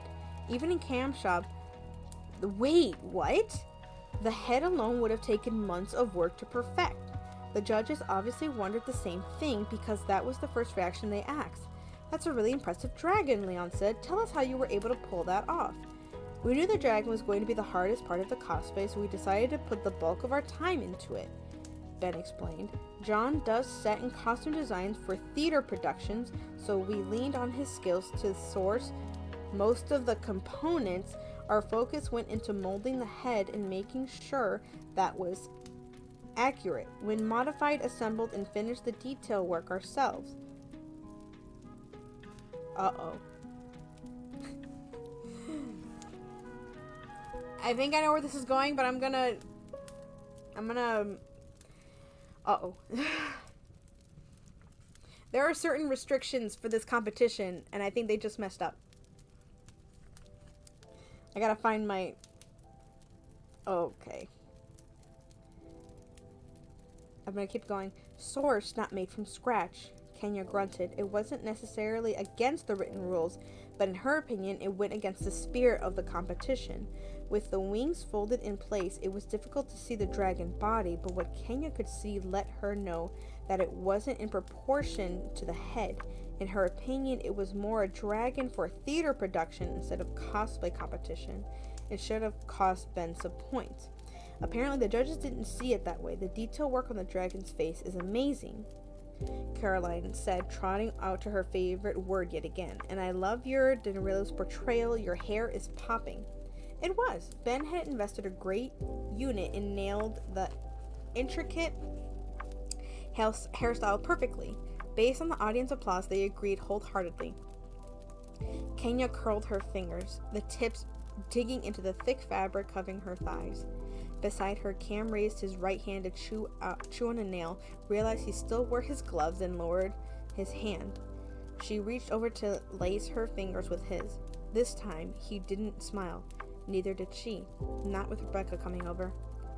Mark spoke. "Before we get to Rebecca's feedback, let's take a look at Ben and John at home." Ben's highlight reel was much shorter. He and John had a scattering of tense moments, but no former lover showed up to their house to start a fight. At least, if their location crew had filmed any, it hadn't been in the highlight reel. Acid filled Kenya's belly, rising to eat at her hope. While she felt that her and Cam's costumes were superior, a lot of people voted based on who was more likable. Thanks to these video recaps, it was clear who the show thought had the likability factor. Rebecca leaned forward. "Ben being in the final round means that you have to bring it. You can't play it safe, and you have to wow us. You took a risk with the dragon costume, and I think it paid off." Ooh, I'm mad. Okay. In that moment, Kenya knew she wasn't going to win, especially if Rebecca had her way. She saw the truth and confirmed in the smugginess of Rebecca's expression. It rocked her back on her heels. Cam drew her closer, concerning lining his feature. She dredged up a smile for him, then let it fade, certain she had to save her energy for the decision. I'm mad, because the rule of the competition was make it from scratch, make everything from scratch, and yet they sourced out that dragon costume. As she said, yeah, some of it was made from scratch, but it was a little bit out of the house. Yeah, they kind of owned it, but they still had to outsource it. I'm mad. I'm mad on her behalf. No, this story better end with something. I don't like where this is going. No! And there's only 30 pages left. Okay. Oh, I'm so mad right now. Okay. We're gonna take a small small break. This kitty has to go to the litter box, so take that time to take a stretch break, water break, whatever you need, and we will be back. First I have to remember where my OBS is. There it is. Okay, so we will be back in a little bit. Take some time for self-care, kittens.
sorry it took so long. Apparently, I didn't take my medicine this morning.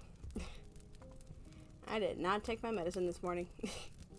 So I had to go take that. And a package arrived.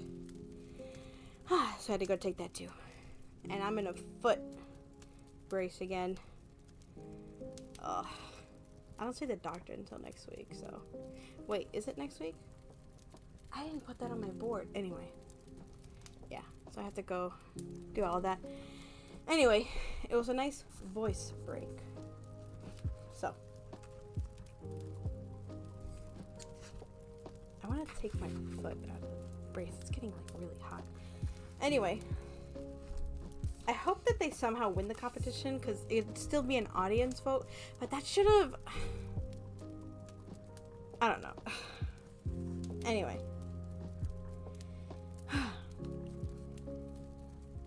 Wait, what's going on over there? Okay. During the commercial break, an assistant brought them back on stage. Hey, Kenya greeted Ben, giving him a hug. Great job. You too, he waved at the dragon. That's my husband, John, underneath there. Nice to meet you, John. My boyfriend Cameron is under the Iron Man helmet. Cam shook hands with Ben, then waved at the dragon. Ben rubbed his hands together. This is it. I'm so nervous. I can barely stand it. Me too. He leaned in closer. What was the deal with that woman that argued with you in the shop? We don't know, she deflected as Cam tensed up. They broke up a while ago. It didn't make sense for her to show up when she did. But we weren't going to let her or anyone else stop us from reaching the finish line. Cam touched her arm. And here we are. Here we are, Ben agreed with a smile. Let's do this. Mark stepped forward. We all know putting costumes together is just one part of cosplay. And the other part, the largest part, is actually showing them off. Unfortunately, there's not a convention in town right now, but we're going to give our audience a treat. Our finalists are going to walk the runway in their costumes right now. The audience cheered as Kenya and Cam moved stage left to the start of the U-shaped walkway and protruded deep into the audience. Ben and John moved stage right. All right, America, it's time to get your vote on. While our studio audience gets up close and personal with our contestants, you can use the toll-free number to vote for your favorite cosplay. Music blared through the auditorium. The bass bounced off her chest and pounded away the doom and gloom to reveal a simple truth, her love of cosplay. She and Cam had made killer costumes, and now they had a chance to show them off to a large group of people. Same as they did for every Dragon Con, Anime Week in Atlanta, Comic Con, and every other regional convention they could get to. That was the fun part, and she wanted to thoroughly enjoy it. It seemed that Cam had the same idea. Strolling the walkway with all the confidence of a genius tech billionaire, channeling her inner titan, she stalked him, brandishing her sword and the gauntlet, pausing every few feet to growl at audience members who wanted to snap pics. Somehow, she stayed in character. All she wanted to do was laugh her head off. All the pressure, the stress, and the drama and threats faded away. Only the hope of cosplay remained. Her heart dropped when John and Cam passed each other. All through the walkway was wide and neither of them could see very well.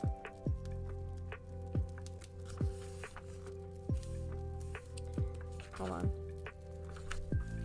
Through her headgear, Cam had almost no peripheral vision, and Kenya couldn't tell how much of a view the dragon mask gave John. He flapped the dragon wings, almost close-flying Cam in the process. Cam ducked, then made the best way of it by dropping into superhero crouch, lightening up his palm as if to blast the dragon into smithereens. When the dragon shuffled on, Cam rose to his feet, then punched the air in triumph, nodding to the audience. They ate it up. Pride and love blossomed in her chest, and she took a step towards him.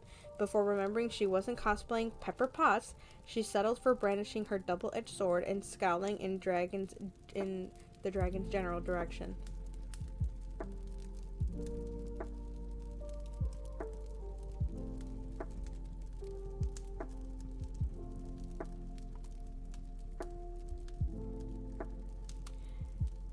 Cam ducked, then made the rest of it by dropping into a superhero pose.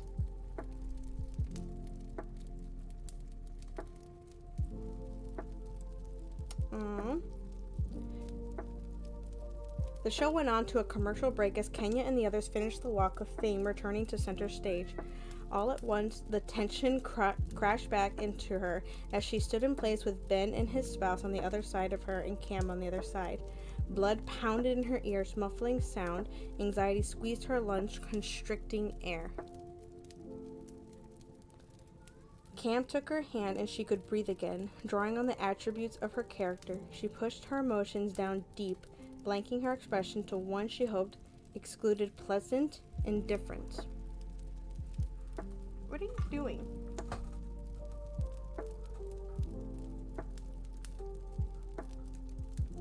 What are you doing? A Magpie has appeared if anybody wants to try to catch that. Ah, no, I'm not talking to you.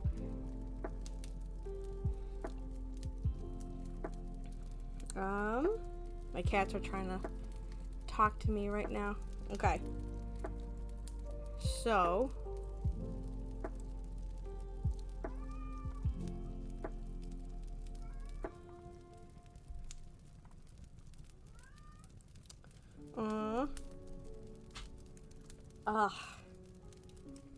I have more coming over. I don't even know why. Hold on a second. No, I don't need any more here.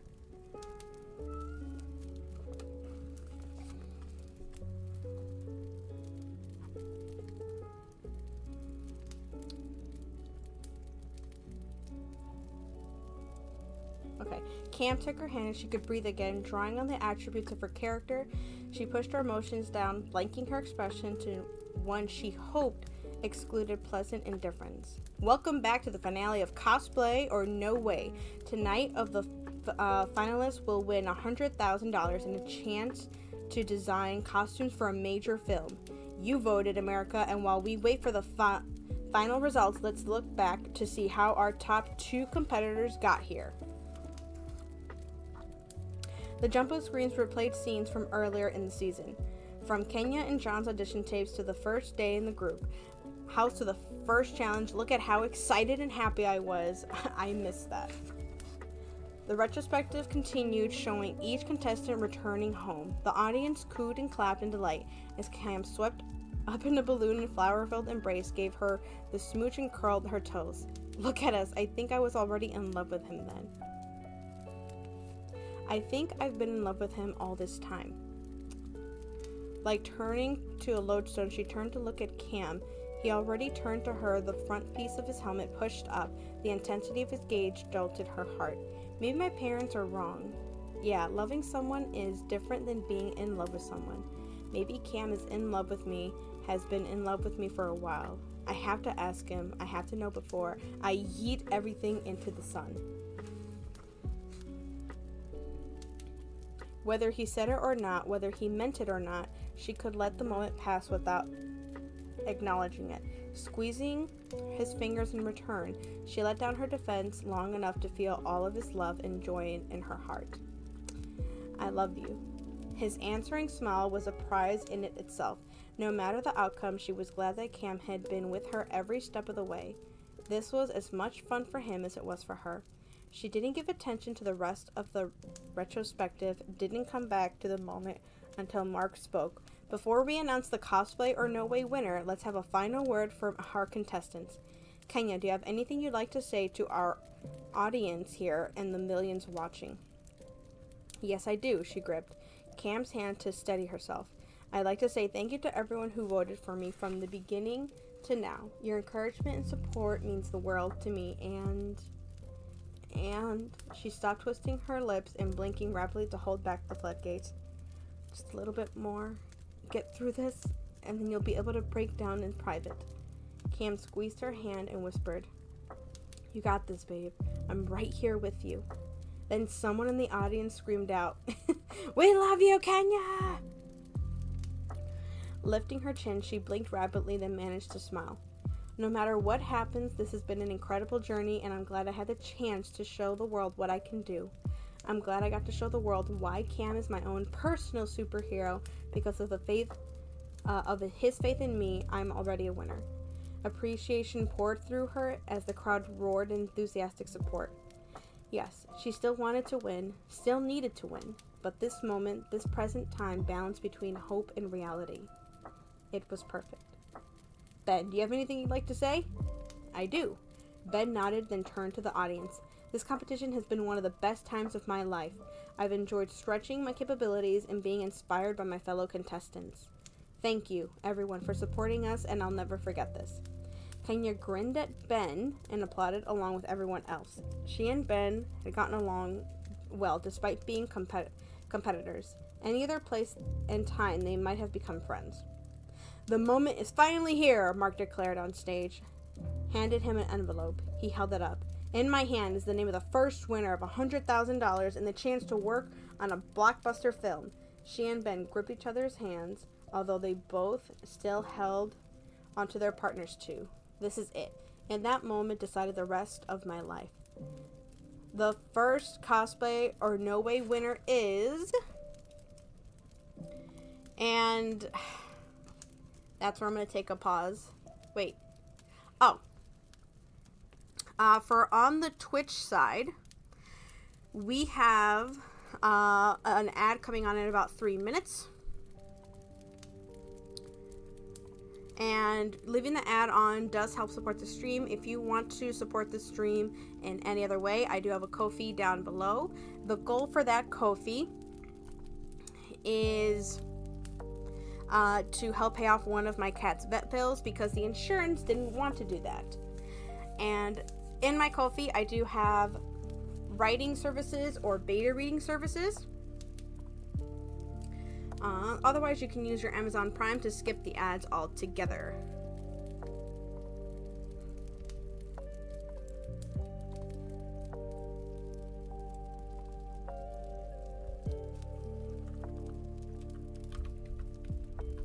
I'm going to take a little voice break.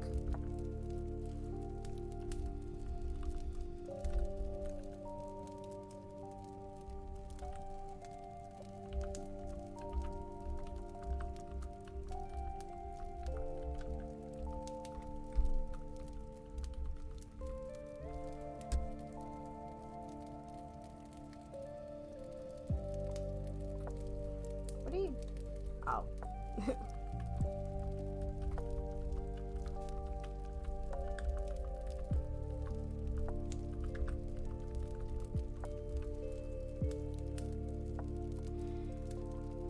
And this is still part of like the halfway during this chapter, so we're not at the end yet.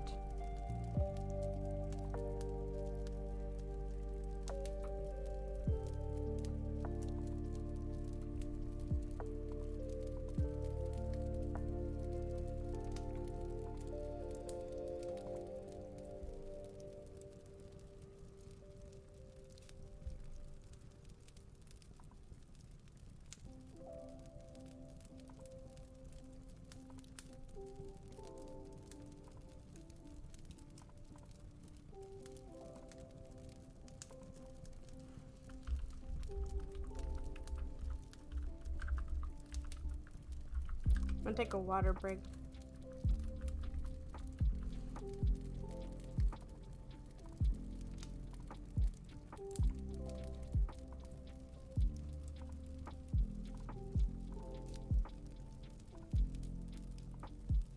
I know it's like near the end.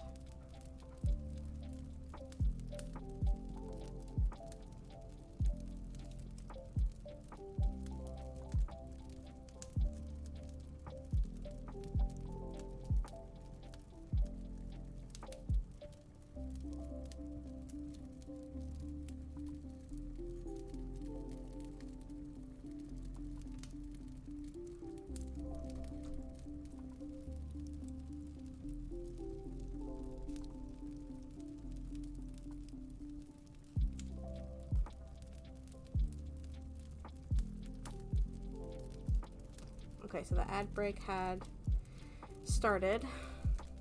Okay. I feel bad that's like on the Twitch side too.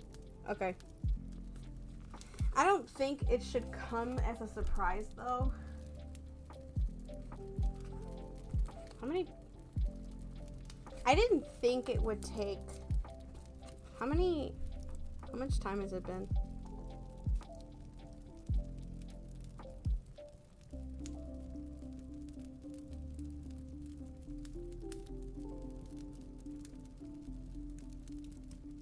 Oh, it's been the full 2.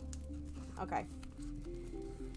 I was hoping something would happen during this scene, but nothing. I already don't like this. Whatever. Okay. Anyway. Ben! Kenya grasped a shock doused in her icy realization. Despite expecting it, she had still held out a slim hope that she'd be declared the winner. Yeah, I hate when that happens. Trembles shook her body as her vision grayed at the edges. The weight of reality almost too much to keep her upright. Somehow she forced herself to turn to Ben, congratulate him with a hug before his dragon husband swept him up in his wings. Lost, barefoot, she floundered briefly beneath the bright lights, unsure of where to go or what to do. Cam grabbed her hand, held it high, gesturing to her with his free hand. Right, she still had a part to play. She smiled and blew kisses to the audience, slightly thanking them for their support, placing her hand over her heart in an attempt to convey how much she appreciated him. One of the production assistants, Amy, came up to them to lead them off stage. Kenya followed, smile locked in place, emotions locked down. Full defensive mode engaged. Cam stomped off with her, and she didn't need to see his face to know he was upset and stunned by the loss. Oh, hold on.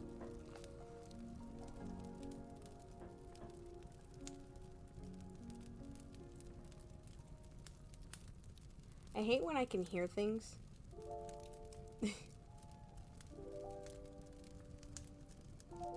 Man, when you have cats, they keep making sounds like they're people, and then it like freaks me out for a little bit. Okay.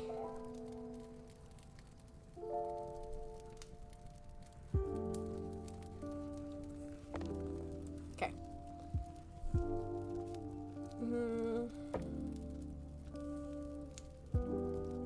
We have a car that will take you to the after party. I wouldn't be going to no after party after this, Amy said as they made it back to the dressing room. A bunch of different media outlets will be there, including the network affiliates. The PR team also set up an interview with your local affiliate on a show called Good Morning Atlanta the day after you get back home. That's great.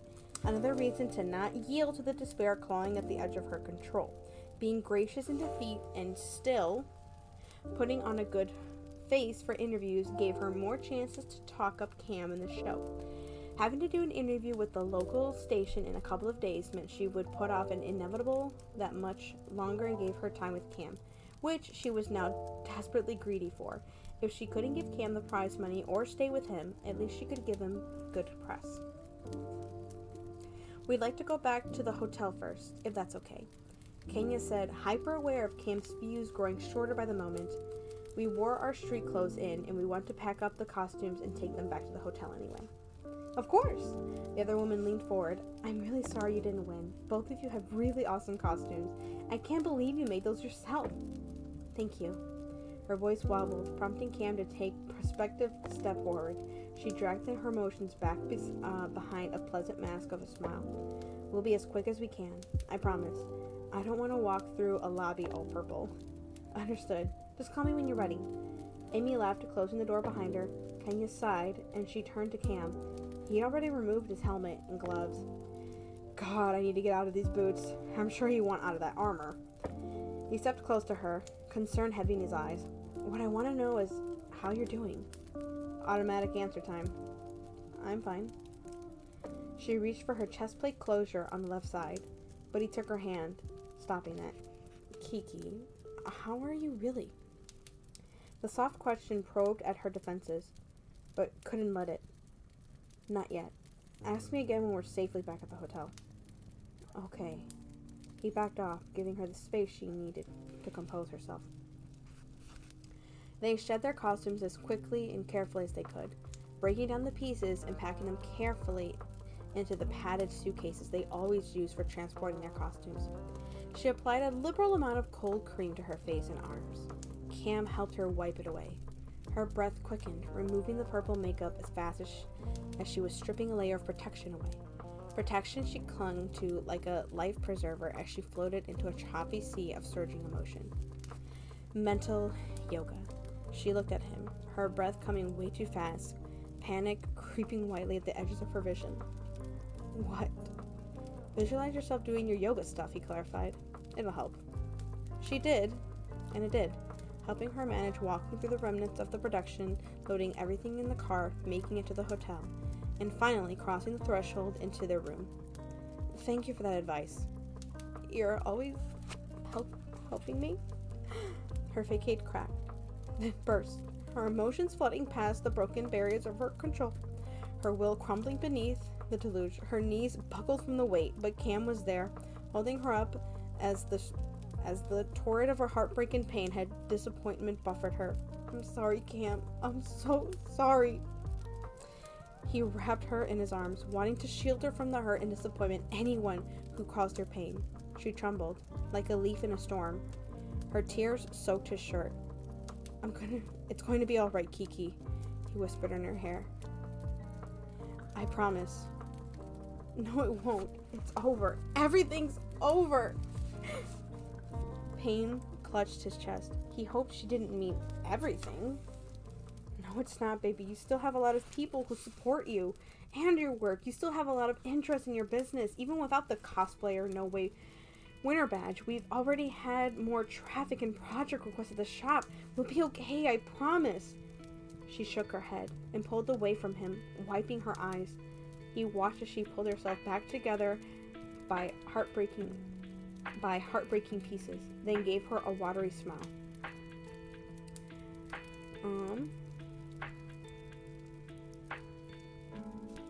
I desperately need to shower the rest of this purple away and put on something pretty. We're gonna have a mix and mingle at the after party for a couple hours. Do we have to?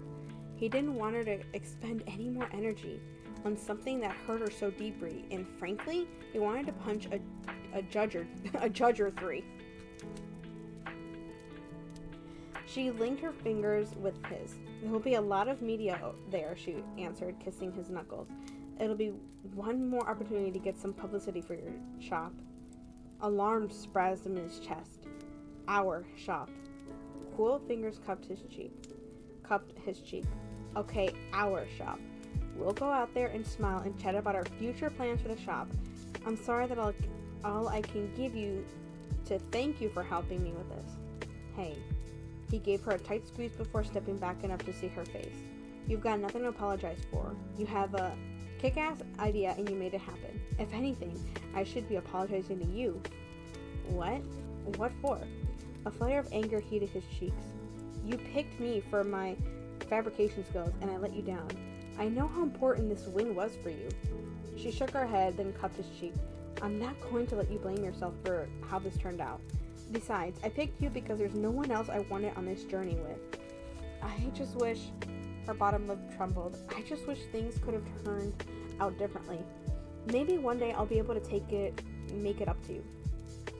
An undercurrent ran through her words, one that made his stomach churn with unease. Hoping he was wrong, he offered up a distraction. Let's go to this party and network our asses off. On the way back, we'll buy a giant bag of gummy worms, climb into bed, and plot our next plan for world domination. He waggled his eyebrows and maybe banged the headboard a couple times, as he hoped and smiled. Since the headboard is attached to the wall, that'll take some time doing. Still, I really like the sound of that. Good. Why don't we go on and shower, unless you need some help depurpling yourself. You know what? I think that's a great idea, she said, surprising him. That'd be a good memory to have. Again, a bit of unease rippled through him. He tried to stamp it out. Kenya still needed time to deal with being runner-up. He did too, but he was determined to give her plenty of good memories to outweigh the bad. Things would get better once they returned home. He hoped.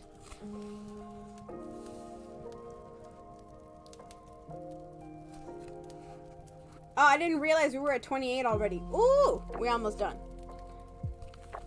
I don't like how this story is keeping me on edge. They're still dragging it out. She already says she liked him. Is she gonna turn it around somehow? Like, come on. I'm gonna take another like minute voice break. Speaking of which, oh man, I left my water bottle again. Hold on, I'm gonna go get it. I'm gonna be right back. Hold on.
I just caught my cat being a menace to society. I found him in my trash can.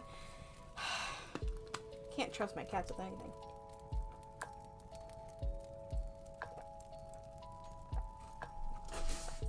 Hey! No, now this one's trying to get on my PC. Ah! Why?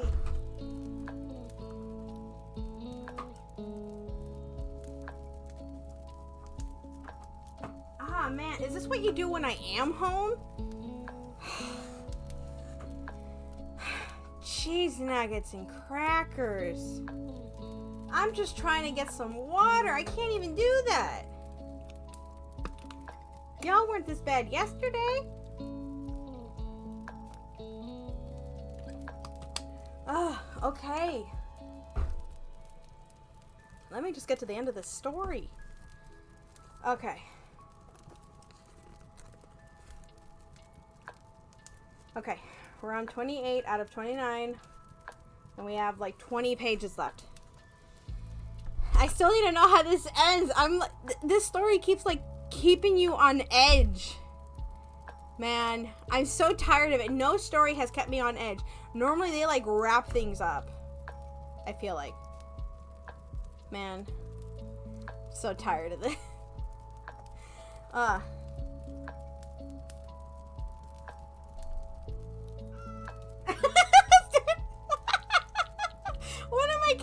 Whenever he meows, he sticks his tongue out. I'm gonna...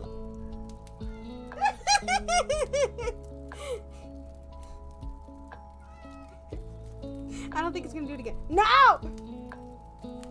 Why am I streaming today?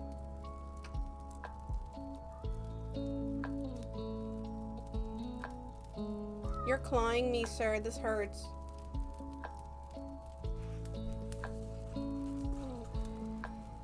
Guys, I'm near the end. Okay. This is Cameron talking to himself first. Talk to her. Make her talk to you.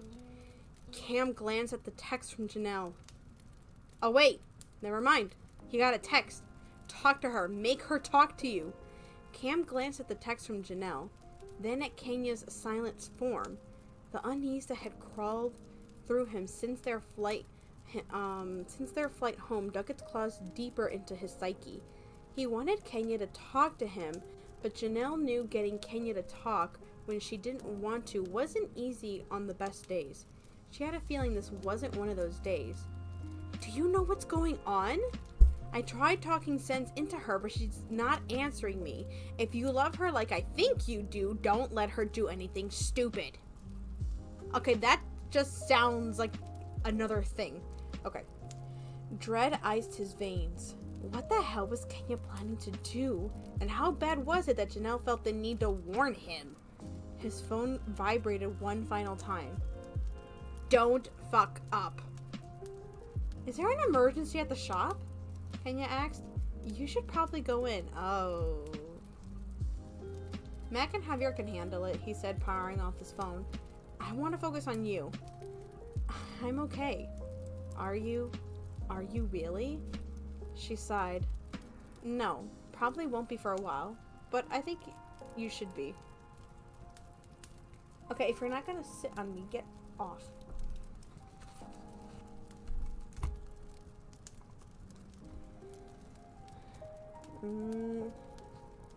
She sighed. No, probably won't be for a while, but I think you could be. Don't.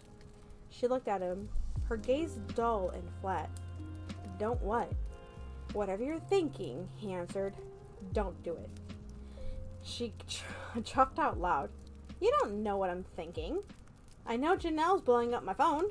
I know there's a twisted feeling in my gut that won't quit. I know I really want you to talk to me about whatever is so heavy on your mind. Her lips parted, then closed. She sighed as she sank onto the couch. I wanted to wait. I wanted us to have a mini vacation somewhere, just the two of us, before what? She started to speak, stopped, then looked away. He picked up at his fingernails, his anxiety pegging in the red zone. You gotta tell me, Kiki, because my mind is jumping to a bunch of conclusions that I hope like hell are wrong. With the urgency of Janelle's text imprinted on his brain, he drew in on a slow breath to brace himself. Go ahead. She slid her hands down her thighs and grasped her knees. That night, when Jessica came to the shop, you said you owed me and my parents too much to let me walk away from the show. You said that you owed me most of all. Did you mean that? Not a question he had thought she'd asked, but his answer came easily. Every word. I feel like y'all saved my life. You especially, because you offered me friendship even when I acted like I didn't want it. I'll never be able to repay y'all for what you did. Her bleak expression wasn't the reaction he'd expected. So you've been giving and doing and helping all this stuff to pay off a debt you think you owe us? She clutched a hand to her heart. Oh, me? Uncertainty swirled inside him as he tried to gauge her mood. Usually he could, but today she'd locked down so completely he couldn't get a sense of what she was feeling or thinking. When you put it like that, it doesn't sound right, like you're twisting it into something it's not. What else is it? She asked, her tone too soft, too full of something that sounded like a pain to be demanded. I'm going to be I'm going by your words. What you just said. Based on that, it sounds to me like they were right. She didn't mean the words were right. She meant people. Who was right? Jessa, she choked. My parents. Your parents? His hand flailed out in search of a chair because he could no longer hold himself upright. He sank down, disbelief weakening his knees. Mr. and Mrs. D? They think the same way Jessa does? That you're using me? Her shoulders bunched as she stared at the carpet. Yes. Breath rushed out of him, his gut clenching as if from a physical blow. Jessa's bullshit he could fend off, but her parents? Not only did they think that she was using him, but they had also told her. What exactly did they say to you? Reluctancy pulled down her expression, and he knew that whatever they said wasn't complimentary. Please, Kiki, I need to know what they said. We can't talk through this if I don't know what they said about me. About us.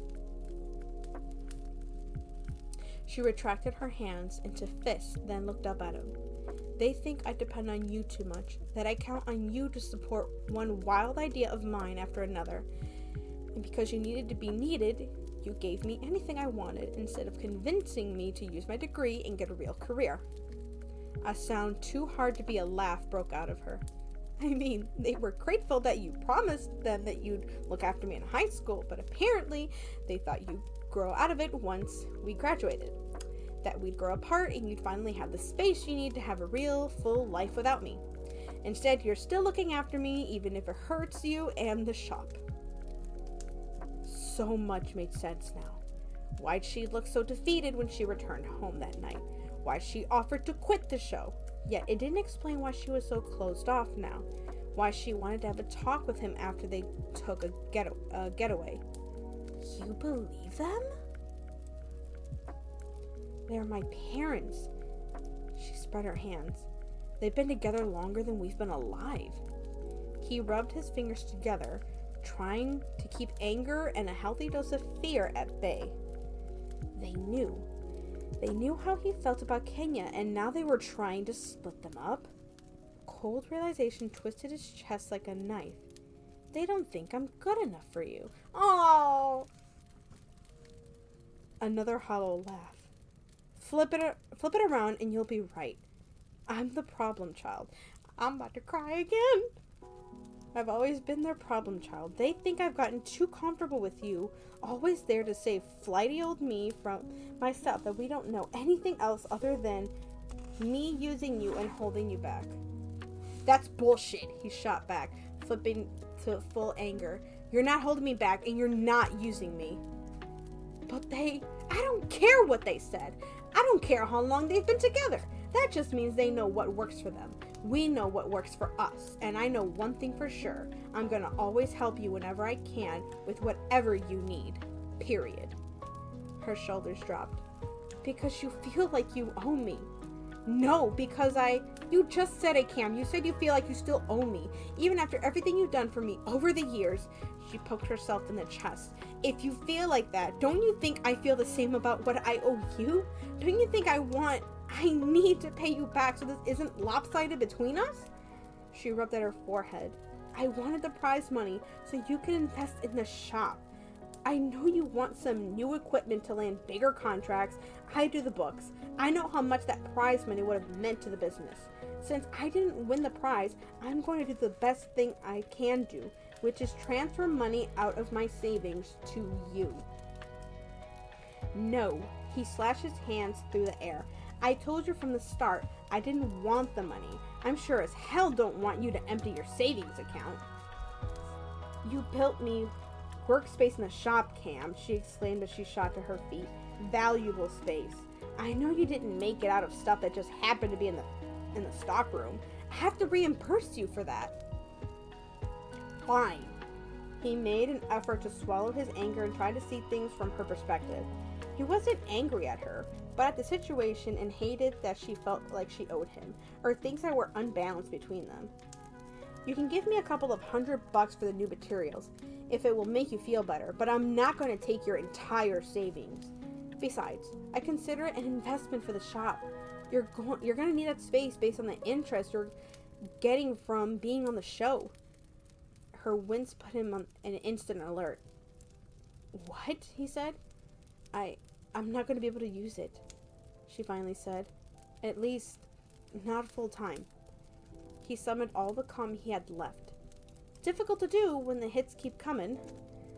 Why not? I have to switch to a career in my degree field.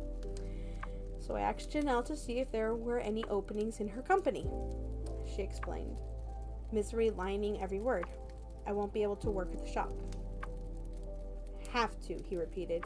You keep saying that. Why do you have to do things when it's clear as damn daylight that you don't want to? Because, she swallowed, audibly twisting her fingers together. That's the deal I made with my parents. When I told them I had entered the competition, if I lost, I would have to give up trying to monetize my little hobby to get a real job and go back to school. I was so sure I would win that I agreed to it. But then he clapped his hands to his head, squeezing his brain, trying to cope with all the verbal grenades she had launched his way. What else? Visible struggle tightened her features. Whatever it was, she didn't want to tell him. That meant it was really bad. Kiki, please. She raised a hand to chew on a fingernail, stopped, then collapsed on the couch, hunching over and hugging herself in a clear defensive gesture. Then the great gauntlet incident happened. I flipped out from the stress and you swooped in like a hero you are to save the day. She looked up at him because she needed to see him as she spoke her truth. I realized how much I loved you. No, I realized I was in love with you in deep. He rocked back on his heels. This is supposed to be the epic moment? Okay. Sorry. You're in love with me? For real? Yes. She smiled because the relief at finally telling him overcame everything else. I'm in love with you, Cameron. For real. My heart grew 3 sizes that day because it needed more room to feel all that I felt. Then Jessa showed up. I like how they end it right there. They end it right there. And there's like 10. How are they going to end it in 10 pages? Oh, wait. Never mind. I lied. Oh, no, wait. I was right. In 10 pages. They're going to end the chapter in like 4. And then there's like a couple pages after that. Yeah, no, they're throwing that poor guy a bombshell after bombshell after bombshell. But they keep the audience, like, at bay. I still have to look at this to read how they, like, do both perspectives like that. That's an interesting... But the thing... I'm looking at the writing concept. How do you... I like one perspective and then switching it over to the other, but then how do you keep the audience entertained with both perspectives like that? Man, that is a lot.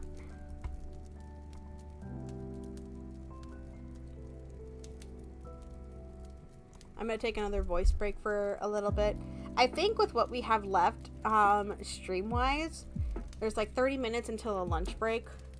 And then like an hour left. I think I'm probably going to do Hello Kitty for the end because I definitely need a voice break. I don't think I have enough time for like a Bustafellows thing. So I think that's what I'm going to do for the end. For the end of it. So I'm going to take a little voice break right now.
I feel bad that I like interrupt when I'm just laughing at certain parts. This is why I can't take it seriously. And if I tried to read a spicy book, no, I would be laughing. If I tried to read a spicy book, I'd be laughing at certain parts, or I'd be like throwing the book. I'd either be laughing or I'd be throwing the book across the world, the universe. Like, nope, I wouldn't be able to do it. Ah, man.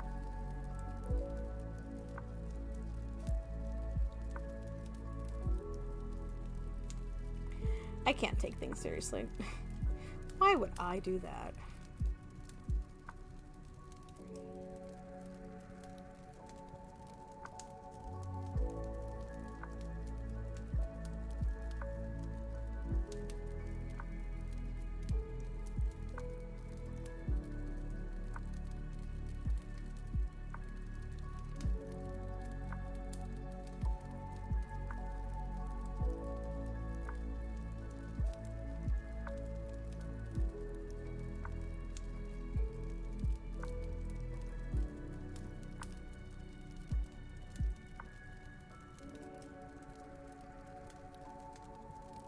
My foot is upset right now.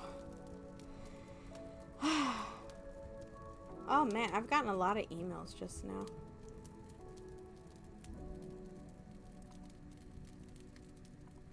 I'm gonna like clear the emails and then I'll go back to reading. My throat's doing a little bit better. When I have to do those lines though, where it like gets really intense, it starts hurting. That's why at the beginning it was like hard.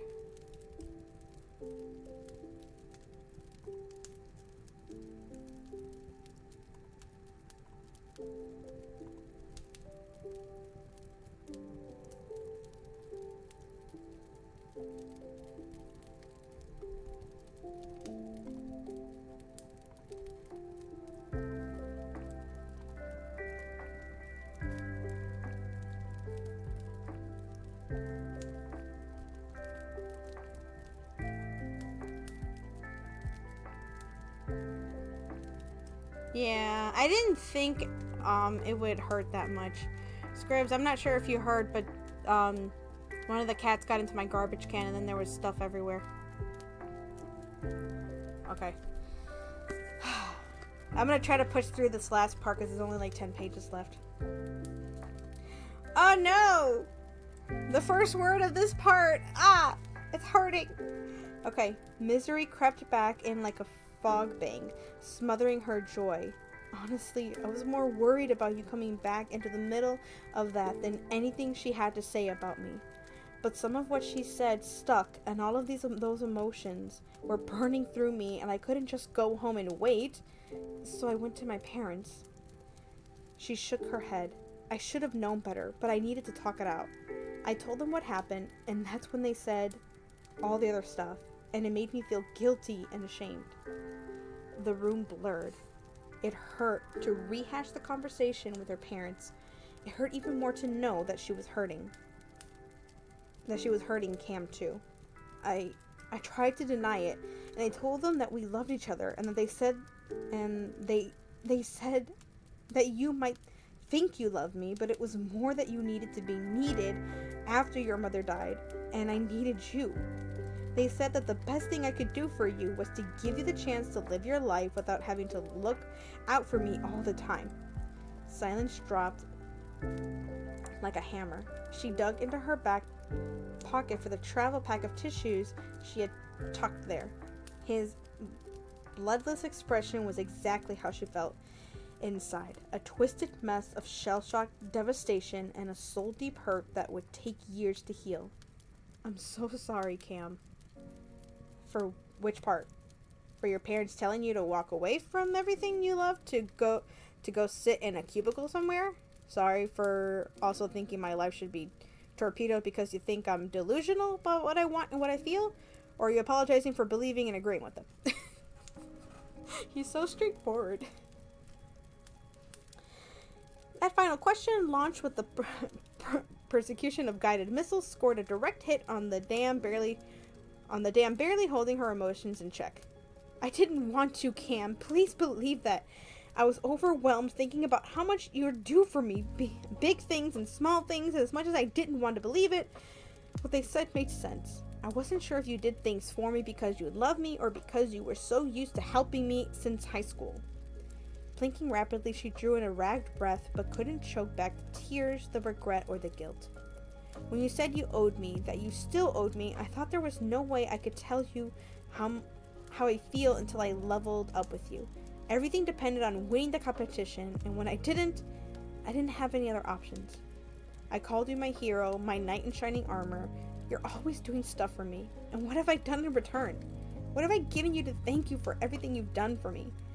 How can I not feel like I owe you? How can I not feel like all I've done is taken, not giving you anything back? Kiki. Her tears propelled him out of his chair and over to the couch where he hauled her into his arms. How can you say that when you've given me so much? When you're the reason behind everything I've done, every success I've had?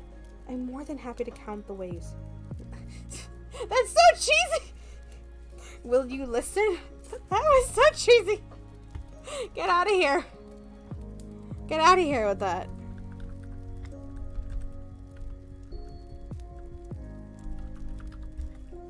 Oh man, get out of here with that.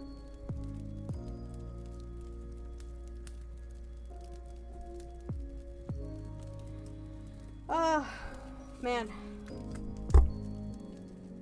Okay.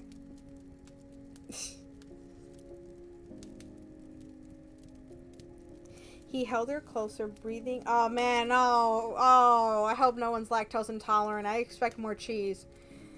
Oh, they're gonna milk it for all it's worth. He held her closer, breathing a relieved sigh when she nodded and rested her head on his shoulder.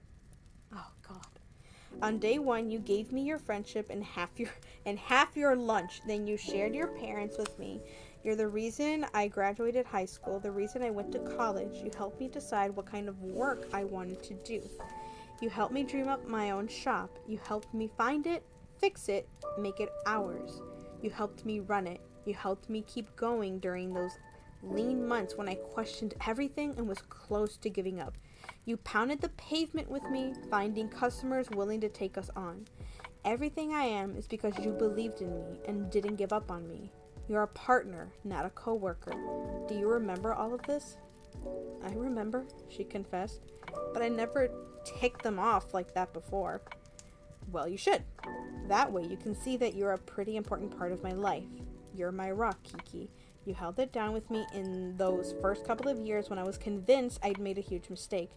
You're always there for me, and I'm so grateful for that. But I will never forget that you're the reason I was able to keep going when my dad died. He swallowed hard. When I found him, the first call was to 911. The second call was to you. Not your parents, not my old therapist, you. Do you remember what you did? I came home. You did more than come home. He huffed out a hollow laugh. You were on a girls' trip? You got in a car and drove 5 hours home, burning up your minutes to talk to me the entire way. Why did you do that? Because you needed me. I'm gonna cry! I'm gonna cry! I'm literally crying right now. See, this is why I can't do anything beyond, like, basic romance. And this one is so good. Okay. I'm crying. She was 5 hours away. I literally was starting to write a story like this. Oh my gosh. But this was like the beginning of the story though. Anyway.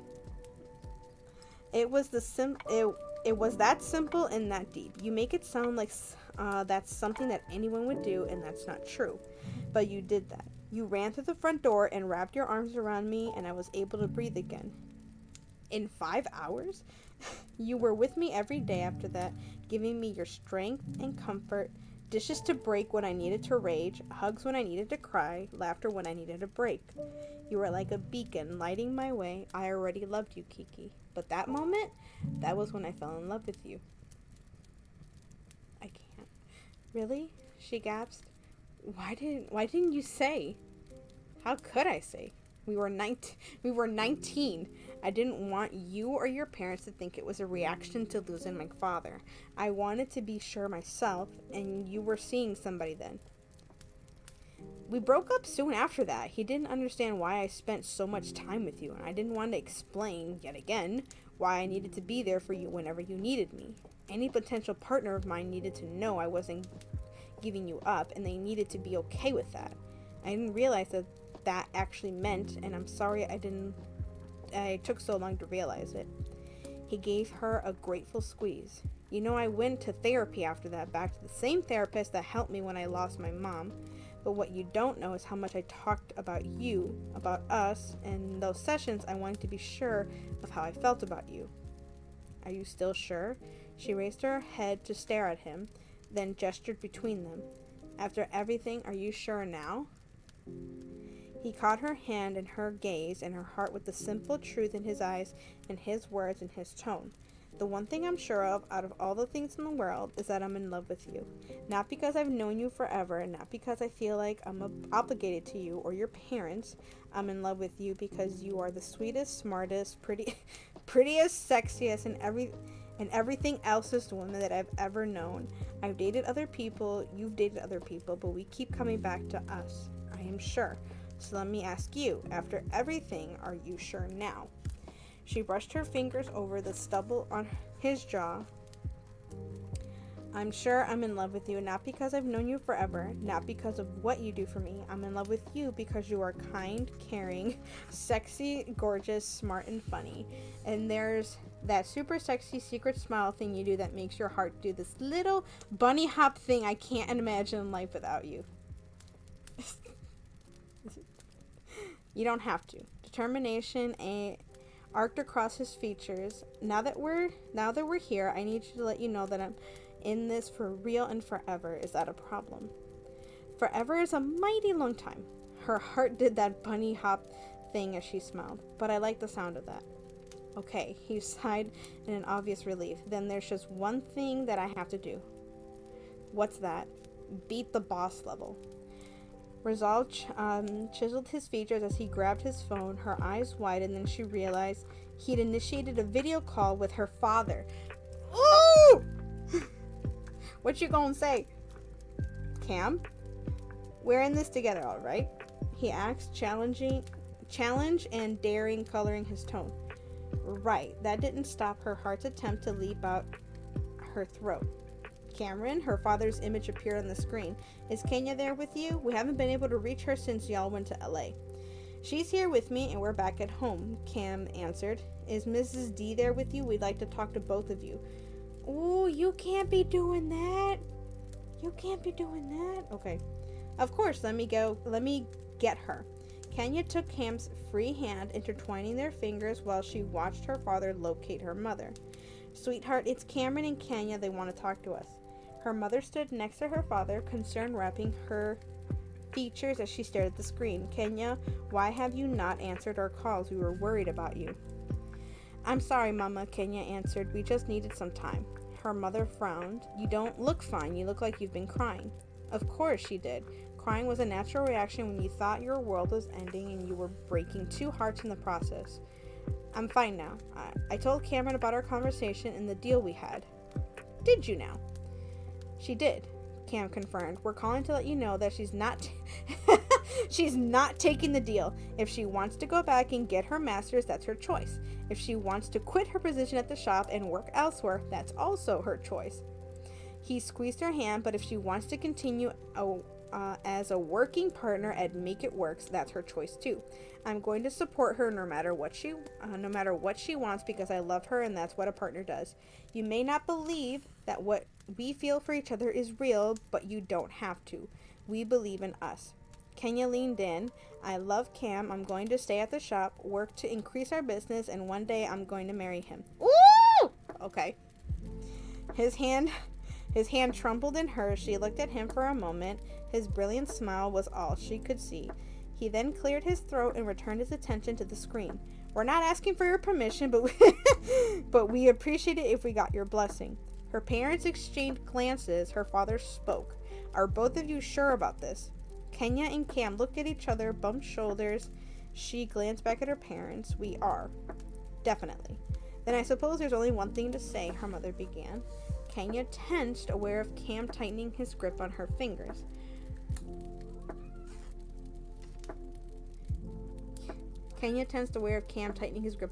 What's that? You were robbed. Outrage rang in her father's tone and expression. Unbelievable. Her mother nodded in agreement. I mean, really, did you see those costumes? How could they possibly take first place and win over your amazing work and attention to detail? Shocked. No, Kitty, no! Oh, I got scared. He walked over my keyboard. I was afraid he was going to hit a button. Whew, okay, I'm sorry. Okay. No, I thought he was going to step on a key. Oh, that was my chunky one, too. Okay. Shocked, Kenya listened as her parents continued their critique of the final show until Cam interrupted. I appreciate y'all, but Kenya and I still have some stuff to talk about. Of course, her mother said. Now that the show's over, we expect to see you both for Sunday dinner. Kenya heard the question and accepted it as the olive branch it seemed to be. We'll see you then. Cam disconnected, put the phone down, then covered his face with his hands. Leaning against the back of the couch, thinking his reaction was due to the call, she patted his knee. That went better than I hoped. He slid his hands down his face and slapped his thighs. I am furious with you right now. Oh. She drew back, surprised and hurt heating her ears. Why? Why? He gestured between them and his phone. You almost threw us away over this! The accusation, right as it was stung. You weren't there. You didn't hear what they said and how they said it. You don't know how they pressured me for the start of the competition. You're right. I don't know, because you didn't tell me. He spread her with the heated look. How could you keep something so huge from me? I thought I could handle it, she admitted. I thought we could win and the ultimatum would be dead and buried and we'd move on to the next level. I'm sorry for keeping this from you. I know I should have told you and what was going on. Yes, you should have. So you could ride the rescue again? Guilt pricked at her, the emotional whirlwind bringing tears to her eyes. Yes, I should have told you, but you know my parents. They were far easier on you than they would have been on me. It's why I turned my phone off while we were in LA. I didn't want them to pressure me to leave.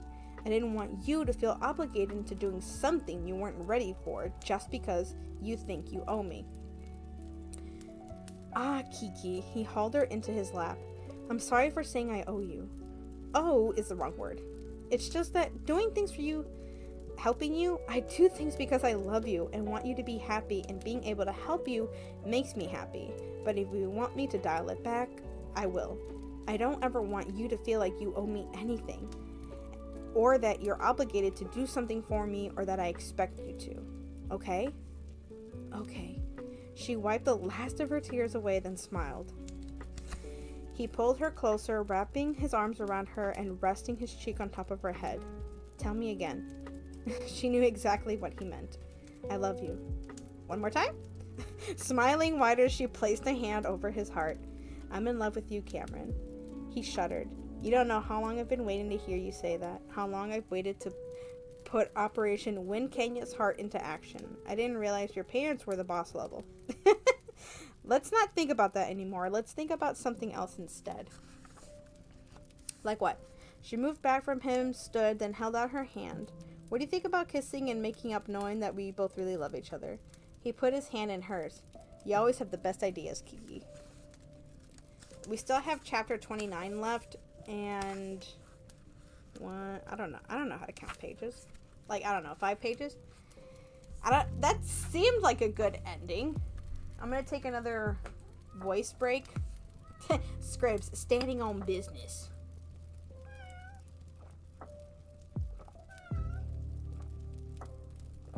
No, macaroni.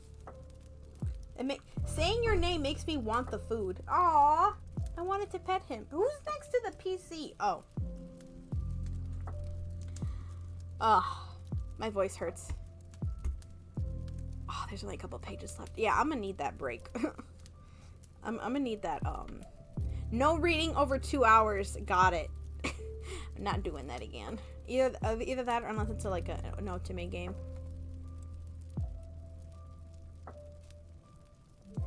Wait, why do I have a... I didn't go to the wait. I got an email from something. What is this?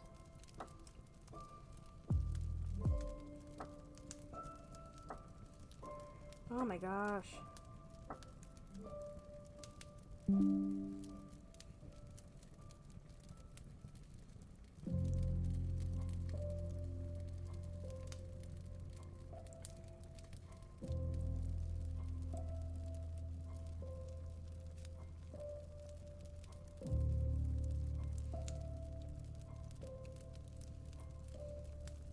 I hate messages from like apps and they don't even tell me.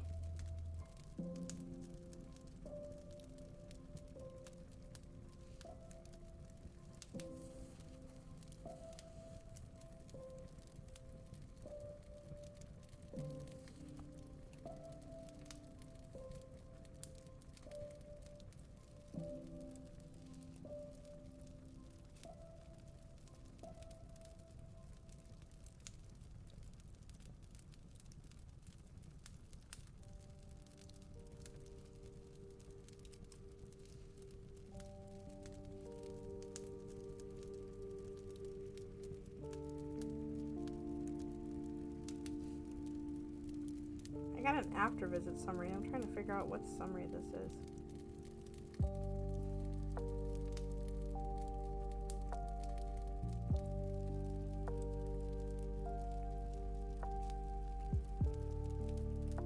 What after visit summary? What's it talking about? When did I go to the doctor to get a summary?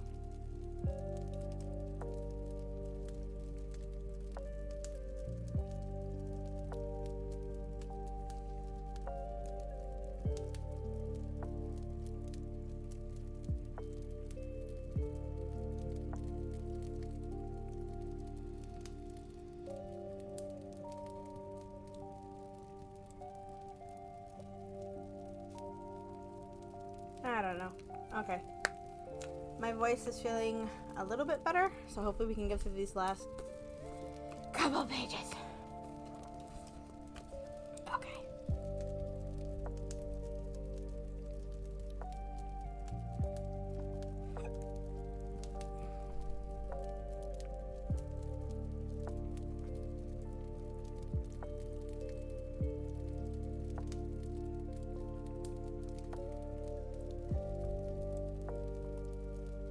I'm checking the last couple of things.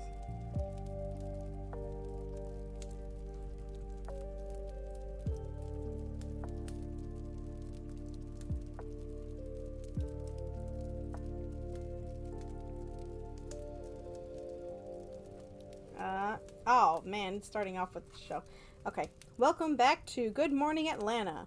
I'm your host, Theresa Foster, and with me in the studio is Kenya Davenport and Cameron Lastier from the hit competition Cosplay or No Way, where contestants created costumes for a chance to win $100,000 and the chance to work on the production of a blockbuster movie.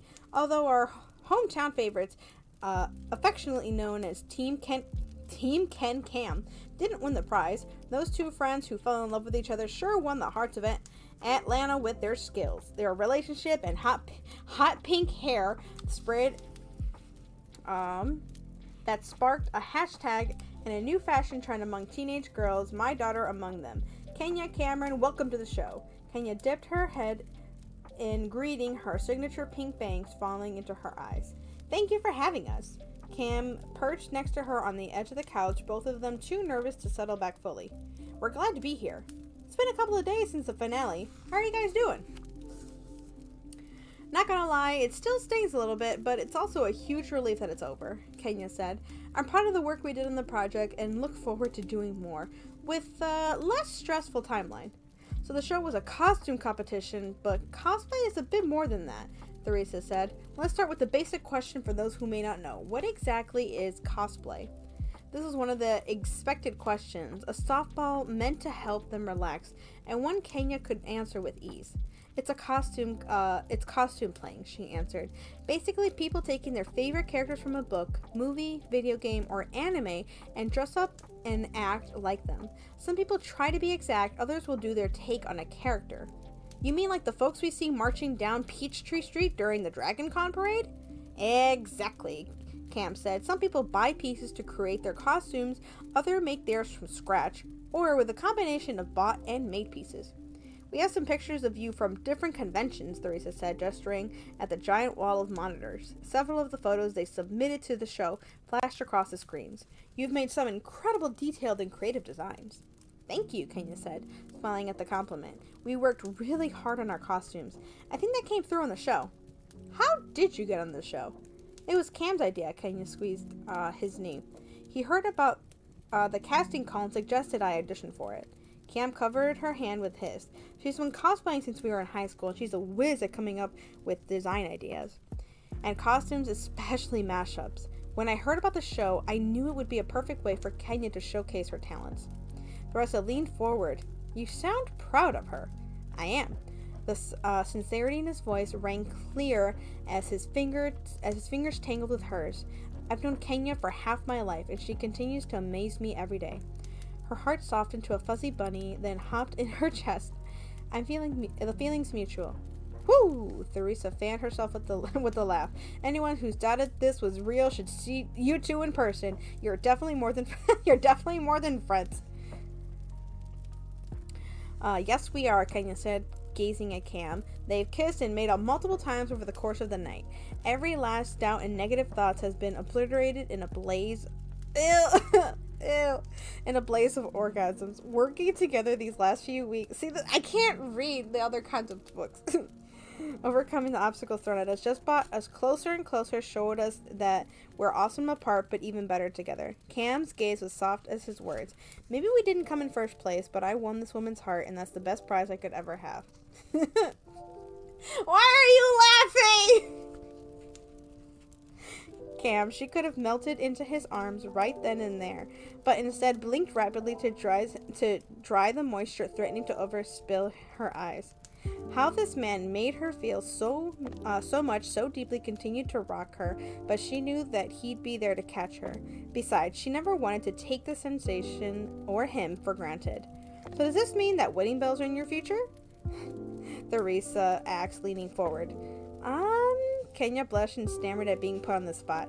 Cam laughed. We haven't talked about a date yet. No, don't say that! That caught Kenya's attention. Hard to do that when we haven't gotten engaged yet. You're the one who told your parents you were going to marry me, Cam reminded her. From that moment, I considered myself engaged, but you deserve a special ring and a special proposal. I'm working on it. Kenya could only blink in astonishment as the interviewer laughed. Well, all right now. If a marriage isn't happening soon, what's next for Team Ken Cam? Getting back to work, Kenya said, smiling at Cam. We've gotten a lot of interest in projects at Make It Works, and we've got some leveling up to do. First, though, we're going to have a getaway, just the two of us, Cam said, and the only tool within reach will be a bottle opener. Oh yeah, I like the sound of that. They all laughed together, then the anchor said, well, you may have to postpone that getaway for a little while. Kenya stared at Cam. He shook his head as confused as she was. Excuse us? We have someone who would like to talk to both of you. Can we get the video screen? They turned to the wall of monitors. A black woman with a riot of curly golden hair appeared. Oh my god, is that... Hello, Kenya and Cameron, the woman said, waving at the camera. This is Regina Cahill, the costume designer, for Anubis Rising. Oh my god, you're Regina Cahill, the Regina Cahill. Hi! Kenya flipped in a fangirl mode. You are so awesome. We love your work. We watch Anubis Rising all the time. The costumes are amazing. She rattled off other projects the award-winning designer had worked on until the legend herself interrupted. Thank you for being a fan of my work, Regina said with a laugh. But I called because I wanted you to know that I'm a fan of yours and Cameron's. What? She and Cameron said in unison. That's right. My team and I watched the cosplay competition from the beginning. I admire the way you met every challenge thrown your way with grace and creativity. We especially enjoyed seeing how well you and Cameron worked together. We were rooting for you. She looked at Cam, almost unable to process what she heard. Oh my god, Regina Cahill watched the show. Regina Cahill admires us. She knows who we are. Oh my gosh, thank you so much. We're honored that you even know who we are, Cam added, his delight illuminating his face. Thank you for supporting us. You're very welcome. I said some things I can't repeat when you didn't win, but maybe that's a blessing in disguise. Anxiety ramped her pulse up to warp speed. Cam squeezed her hand with the hope she didn't dare let herself show. She nodded and asked him, what sort of blessing? Well, it's actually there's something else here who would like to say hello. Regina moved back as a man joined her. Hello, Cameron. Hello, Kenya. I'm Will Peters, one of the executive producers at Anubis Rising. We'd like to invite you down to Dogwood Studios to meet with Regina and her team. We'd also introduce you to the cast and crew. Really? Yes, really, Regina said with a nod. We can talk shop and y'all can get an idea of what it's like to work on a major production if it's something you think you might like to do. I can also talk to you about joining the guild. Kenya's mouth dropped open, becoming a professional. Are you serious right now? We don't joke when it comes to our show, Will said, especially when our show is getting a movie. What? They asked in unison again. Anubis Rising, the dawn of time, has been greenlit. Will explained. You're hearing it here first. We're a few months away from the production ramping up, and we're still finalizing our crews, including costume and props.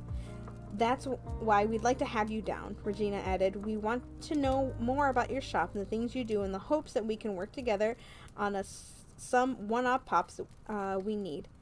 How does that sound? Kenya and Cam looked at each other with a barely suppressed excitement before turning back to the monitor. That sounds amazing. Will and Regina laughed. Great. We'll get you your contact information and set something up. Talk to you soon. The screen went blank. Kenya covered her mouth. Did that just happen? Cam sank back against the cushions. I think it did. It most certainly did, Theresa said with a light laugh. It might not be the happy ending you wanted, but perhaps it's the happy ending you deserve. Kenya held onto Can's hand, her heart full of hope, happiness, and all the things. No, she said softly. It's simply the happy ending I wanted.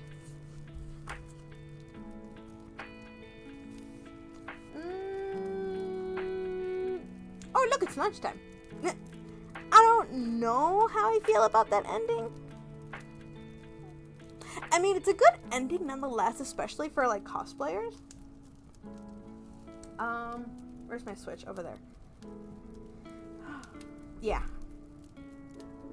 It's good nonetheless. I like that they got together. What I'm used to in romance novels is that there's some kind of... It's more focused on romance, not like the cosplay ending. So I would have preferred it being more romance, but this is still good too. But yeah, it's still pretty decent. I like the way that the author did wrap it up though. With Cameron finding out everything, and then they still got together. He was very straightforward at the end when he's like, wait, apologizing for what? One of these three things? And she's like, dang. Thank you, script. So I did like it ending that way. But yeah, I think it was a very different type of reading that I'm used to. It's usually like straight adults or like a bit more fairy tale like, but this one was just more realistic to current times, but not too like fluffy. Especially for a friendship one, I'm not used to like friends being like this, and it was like very supportive.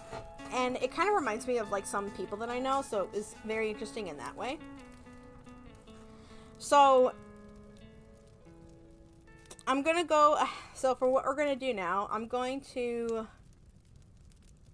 I'm trying to figure out what we can do with the time that we have left. Because it's gonna take me time to set up the stream for Hello Kitty, then there ain't any time to like eat, but I might be able to do it 2-in-1. So give me like 5-7 minutes to set up the stream for Hello Kitty and to switch everything, and then we'll be back. But otherwise, that story was like really good, I feel like. But yeah, give me like 5-7 minutes to set up everything for Hello Kitty, then we can end the stream with that, and give my voice a break because I need it.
wanted to be on the record.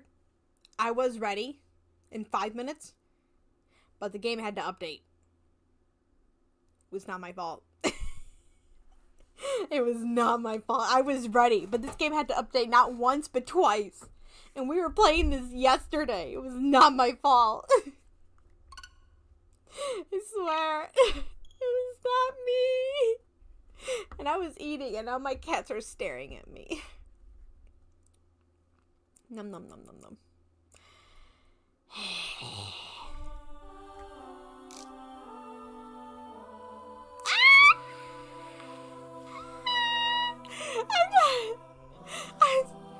I'm supposed to have my voice. Y'all, I hate winter, but this is my favorite holiday season.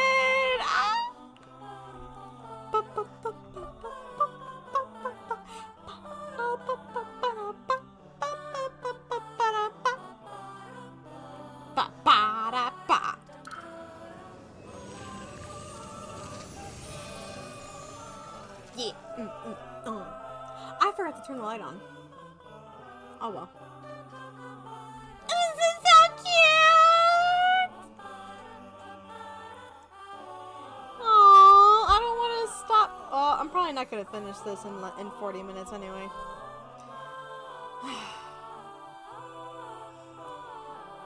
Why did they do this a while? Like, why are they doing this just before Thanksgiving? Oh, this is Japan time. That's why. Makes sense. Makes sense.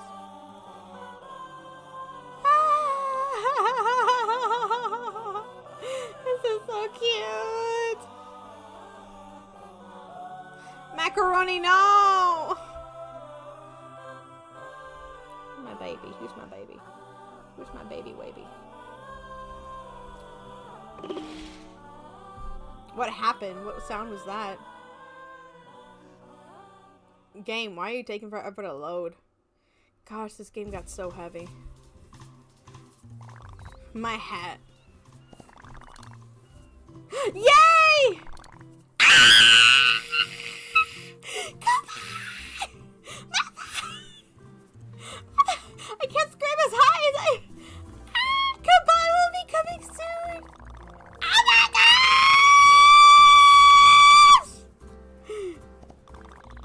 What else has been updated?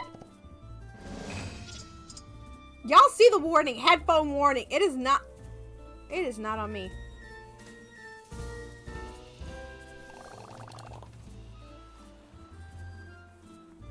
I'll do Hello Kitty.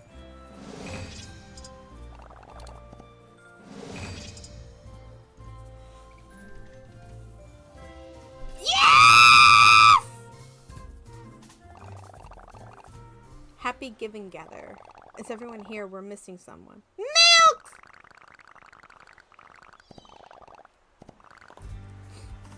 Where are the pups up to? What are you up to, Cinnamon Roll? Everyone is here. I'll make gifts at the same time. Aww, I hope you like them. Perfect for playing piano closely in the wintertime. Can't wait to test my sweater out in the snowball fight. And mine is just right for snuggling up by the fire with the hot cocoa. My favorite friends! We are missing someone. Where is Milk? We haven't even brought Milk over. We're still in that storyline. We don't even have Milk. He's bound to turn up soon.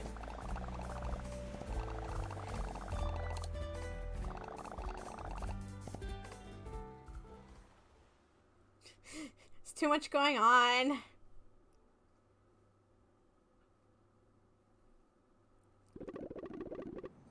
My grand design is half complete.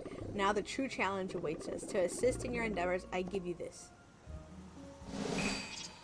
Wondrous stone instruction. A true wonder, one crafted and brought to me. I shall alter the blue skies. I shall summon whatever weather you need. I need rain! I need rain! Rain!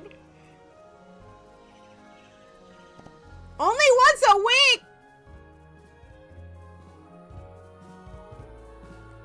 I will not have a voice tomorrow. What is tomorrow's stream anyway?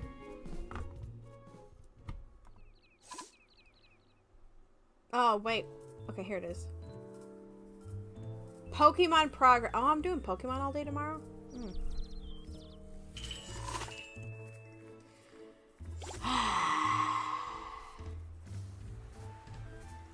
Okay, who got added for visitors?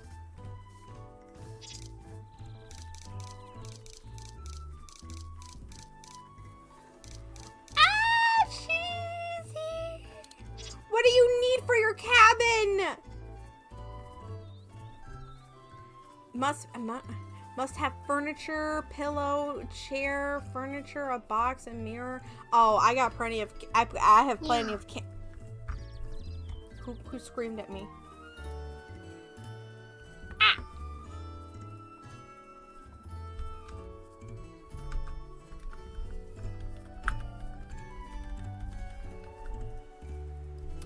Thank you. I got plenty of candied banana coffee for you. I got you, girl. I got you. Who are you? Who are you? What? Who are you? You have friends? Why do they look like that? Since when do y'all have friends? 6? Ew, why do they look like that? Oh yeah, I caught it. Yay! I gotta do cabin stuff now? Wait, 7. 7 what? Wait, 7 what?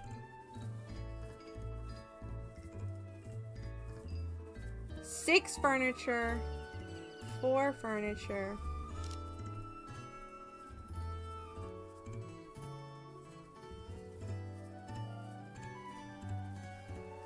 I did say 6. Who needs 7? Oh! No! Get out of here! Get out! Get out! Get out! Get out with that. I need one more for you to stay. I need to make cabins today. I was gonna do a 4-hour stream today, man. And my voice. Let me take off my hat today, man. I don't want to deal with this hat today. No! Geek, no! No! Stop it. I already gotta deal with that, man.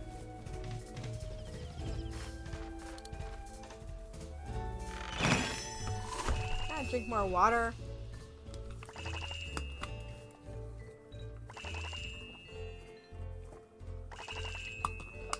Okay. Gotta heal my throat. Anyway. What am I gonna have you get?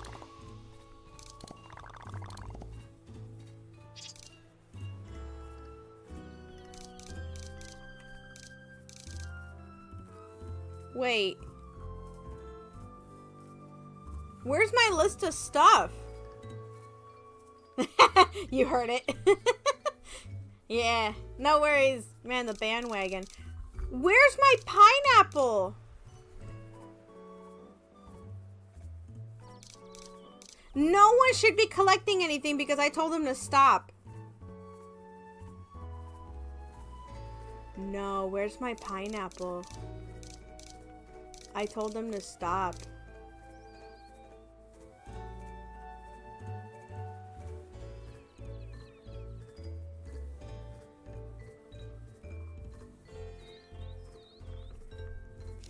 Oh, they organized it! No!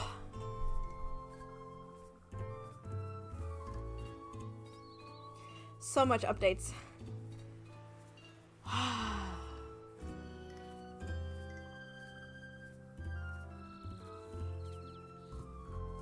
I'm taking a moment. Find my inner peace. Or my inner bitch, I don't know. I'm losing it today. I did not get that much sleep last night. Anyway. I was gonna sort it today.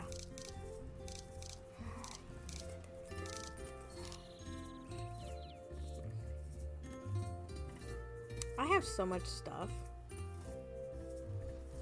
Yeah, I probably could do it this way though. Okay. I guess. Oh wait, I need to look at the tasks.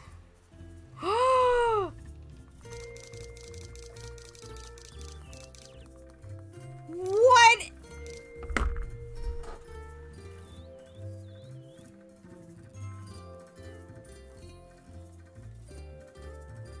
I'm crying. I'm just crying. I'm just crying. Hold on. I'm just crying.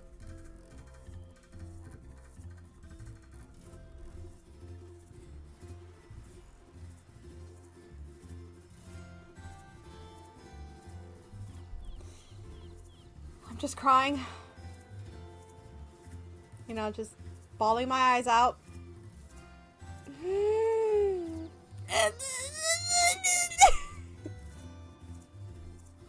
Do you see all these tasks? I only planned on streaming for 4 hours. Special gatherings, crafting cuties.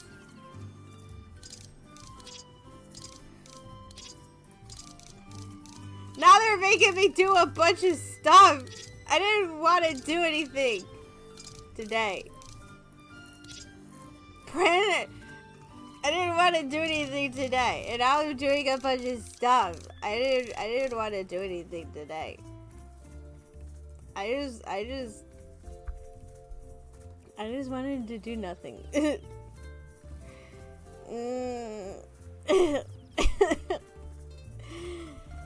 I'm gonna be a big kid now. Okay, give the presents. We have Hello Kitty. Oh, you!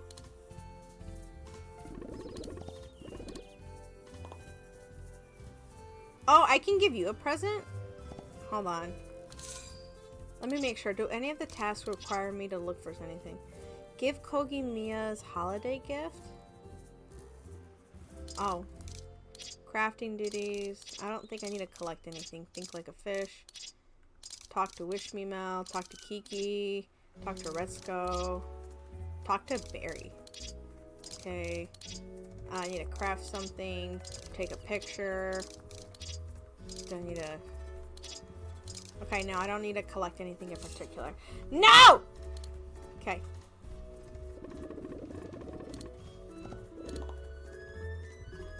We'll choose what my friends collect. You shall... Oh, now you give me everything? Yeah, do that. You collect this. You collect this.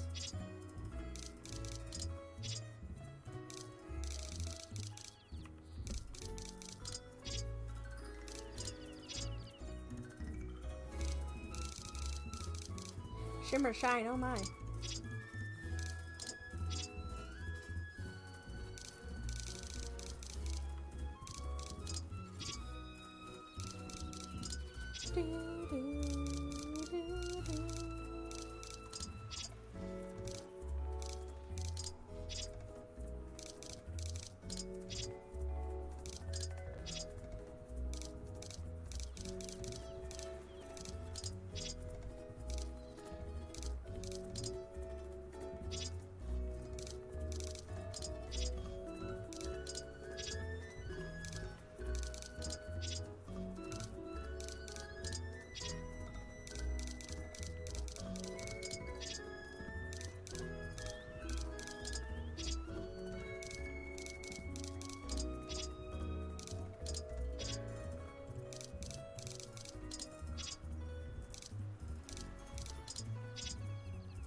Oh, I only got 2 left.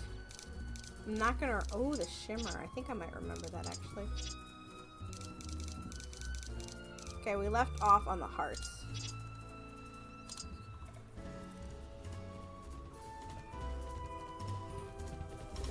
Okay, so the first task is for cinnamon roll.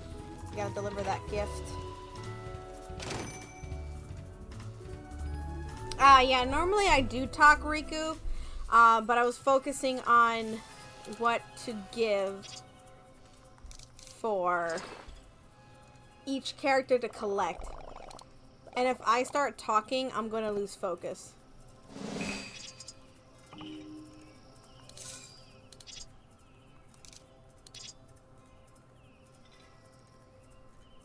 I don't think I have that character's holiday gift. Lock in, yep. Hey, Blood, how are you? Get any further in Cookie Run?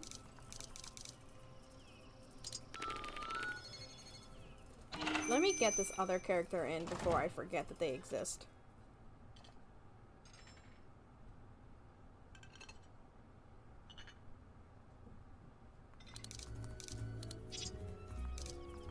And they fly off, too. I gave you the bonus gift.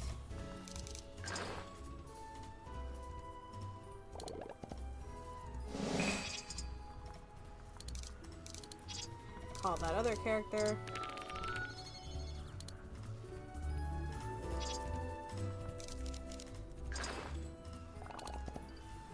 You're done. Hello, Frog Boy.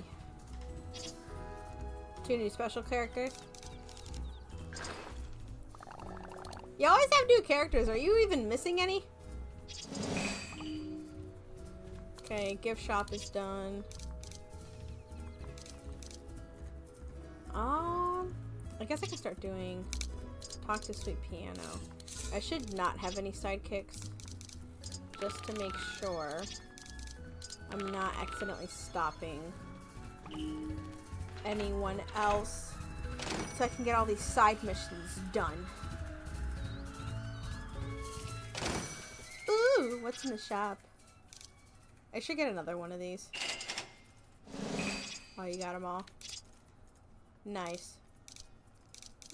Do I need any more? I could probably use like 3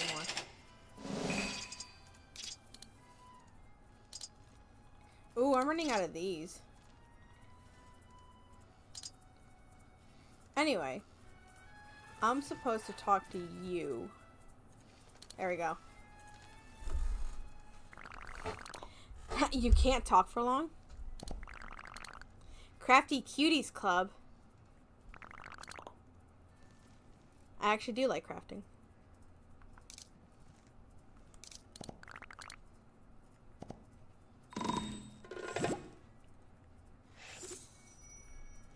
Crafting bench. To the crafting bench.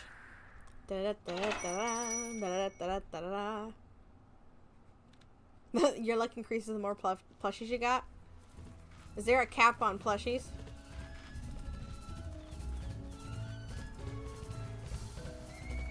Ah! I'm gonna grab these flowers.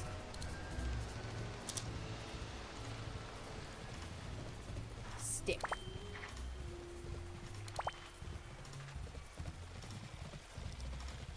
Yay!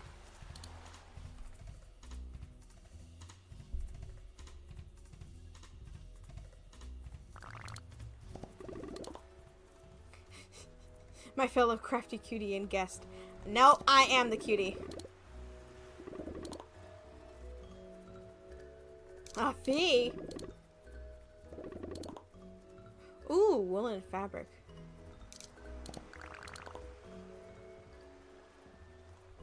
Be cute.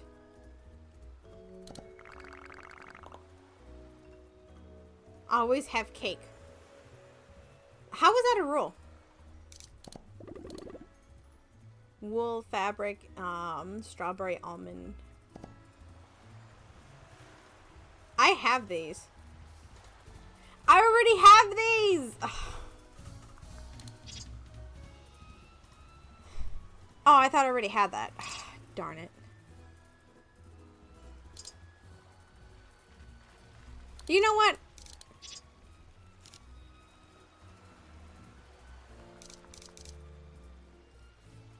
Come here. I'm gonna call you. Hey, Jackie, how are you? You give me one.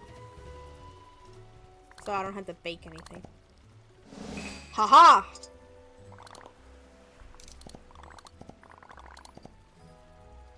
I have one now. Here. I have it now. Oh, an Anorith has appeared if anybody wants it. I know one person does. A basic plush. So soft. I have to craft it. I already have one. Ooh, bunch of cars. Hold on, can I call certain people? I can call you. And I can call you. That's surprising, actually. Make one plush.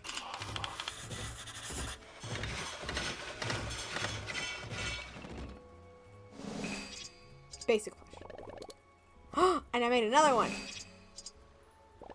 And I got some ingredients back. 2 of them. So it only took 1 wool.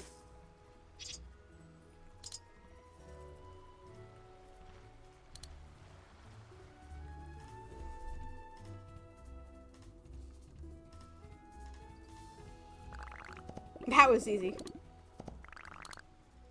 No ghost costumes. I was thinking about making more of these. I wonder if you can change the color of them.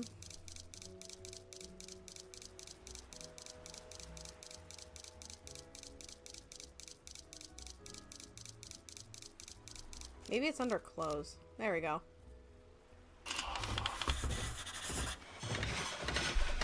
I don't know about believing in those, but they're fun stories. I got another one. Why do they require marshmallows? Those are food.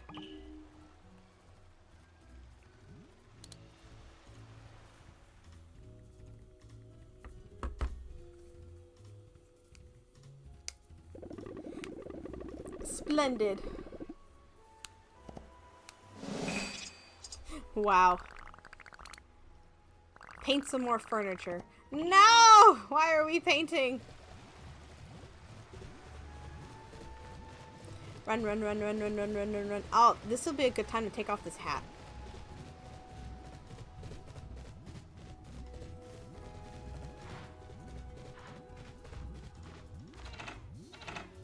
I don't like the sound she makes. Take off this hat.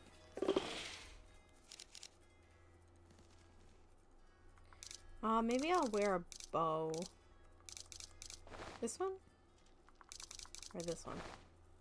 I'll do this one. Oh, I forgot to change the wings. Oops, my bad. Part of the backpack. There we go.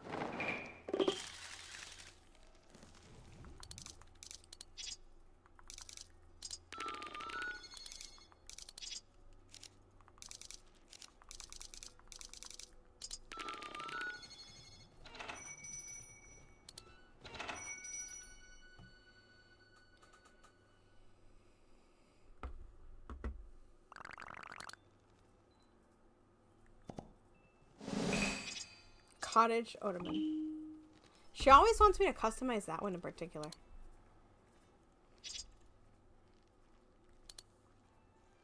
You can customize the bench?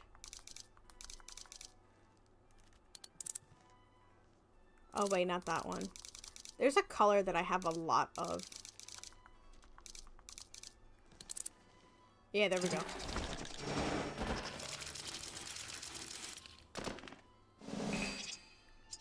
It looks like the same thing except without stripes.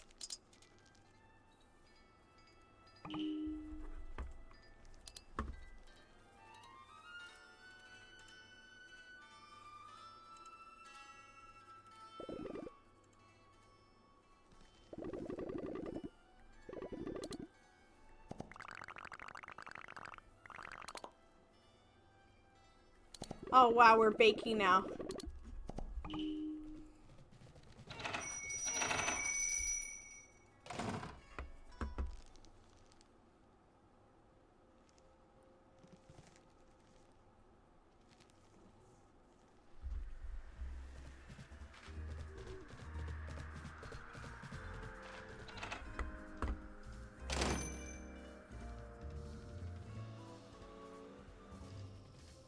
Of all the things to do in here, I think it's between... I think I like baking a bit more than crafting, but I do like crafting.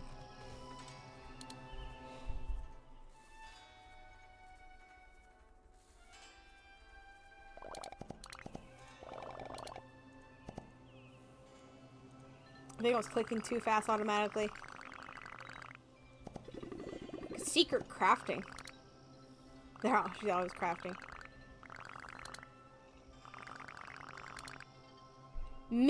Finally! Mini furniture customizer and mini dye station. Finally! I need more space.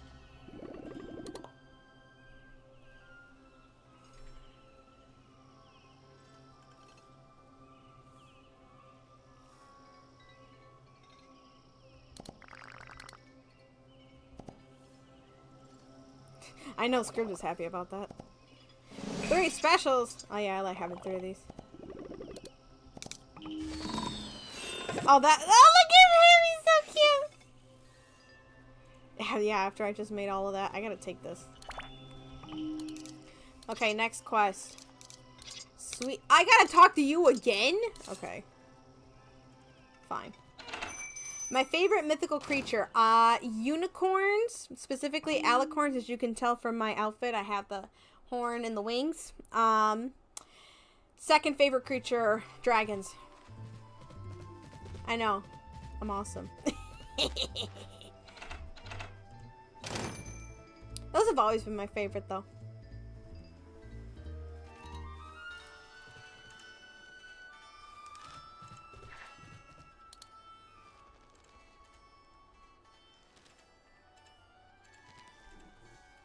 Where? What happened?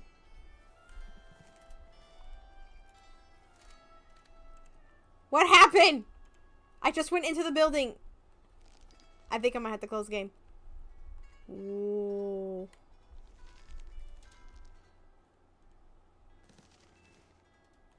Oh, man. I have to close the game.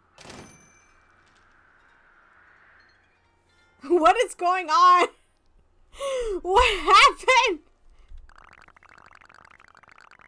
I didn't even start. Okay. I didn't even know what I picked. I was trying to figure out what was going on. Meet something in the Cloud Island.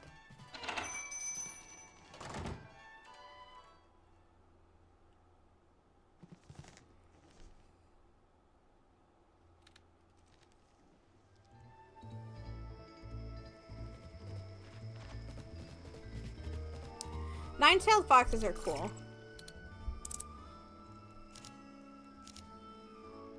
Where is... There it is.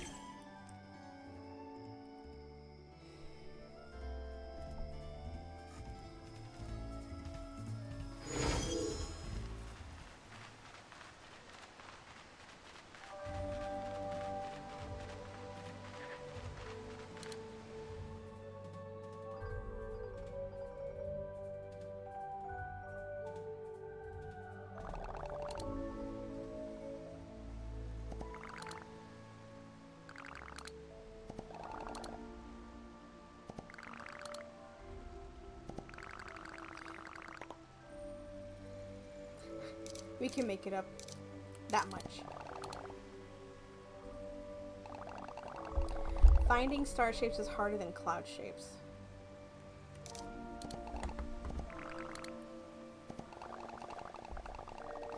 Candy clouds.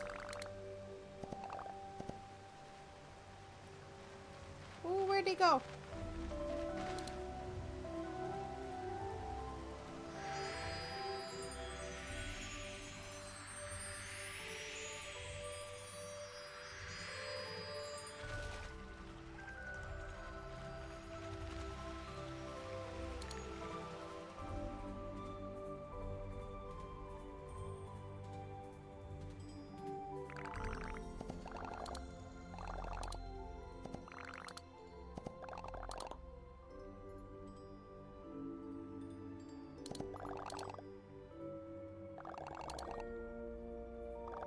I literally have enough for everybody.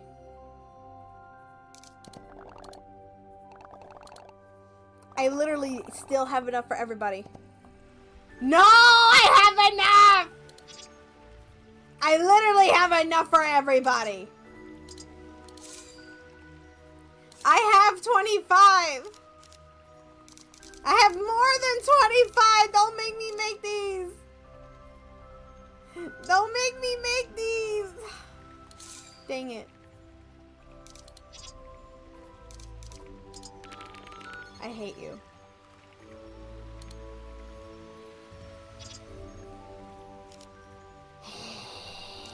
I can make any of these?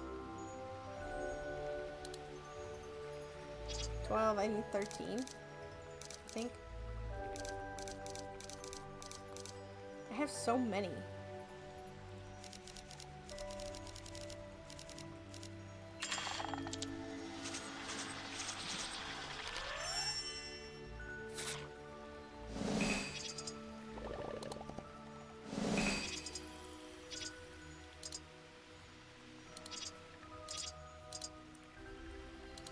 Ridiculous.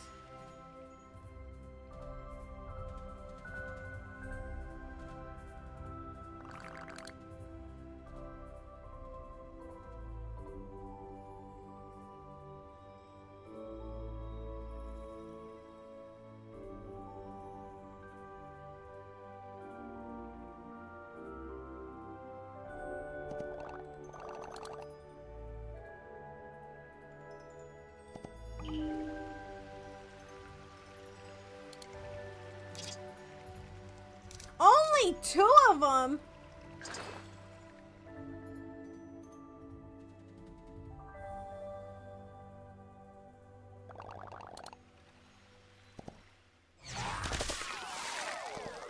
What?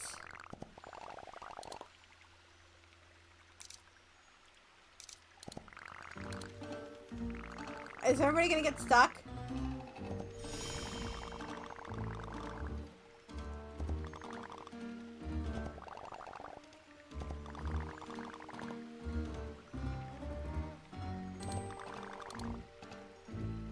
Oh wow, that's interesting.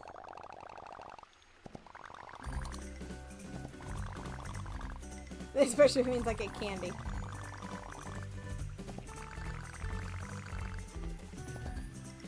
Why is everyone still dancing? Mini candy cloud machine! Oh, finally!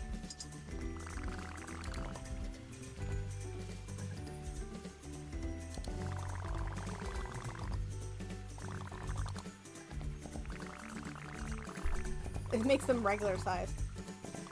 Are we gonna get anything for the wand maker and stuff? Man, that means I gotta go start making something for the... Sounds like you're having a lot of fun, Jackie. Think like a fish.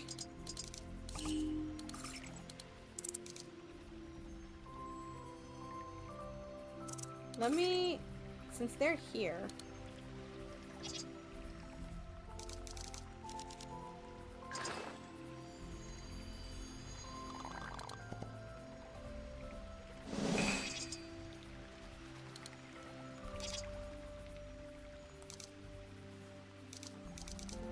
I can get some of these pink ones out.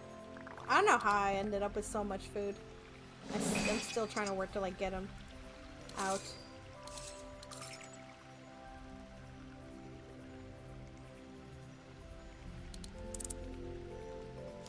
I need to go to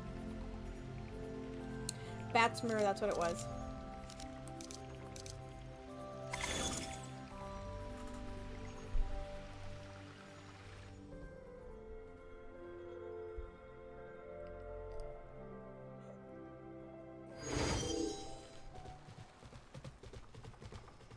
Does he have any comics? Oh, he does have comics.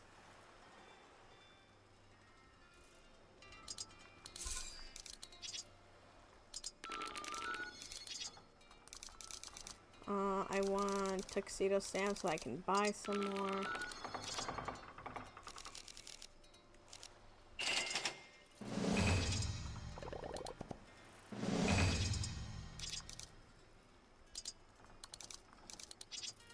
And then I'll send him back.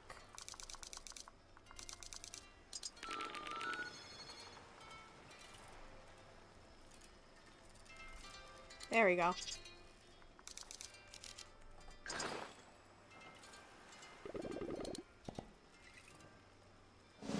There we go. For roadblocks, no. Oh gosh, we're going on another fishing adventure. Oh, finally, we're getting back to Narluga. It has not been 2 days.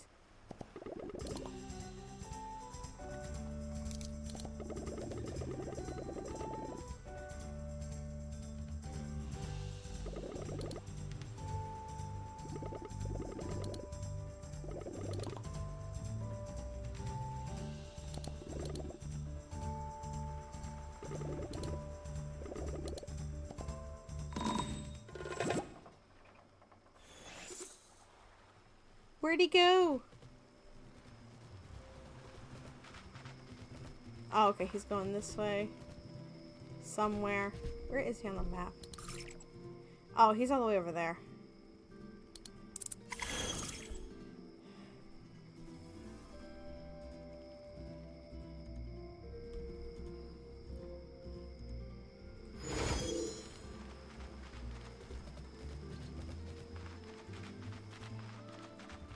I don't know where you're going. Did he go over here somewhere? Did he go out in the ocean? Where are you going?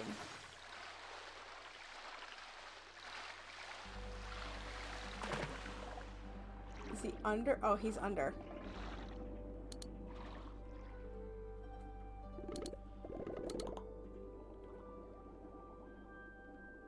More like a mermaid.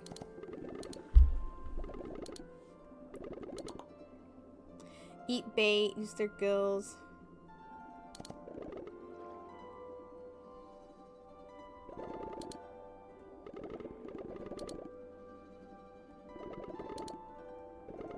Extreme swimming.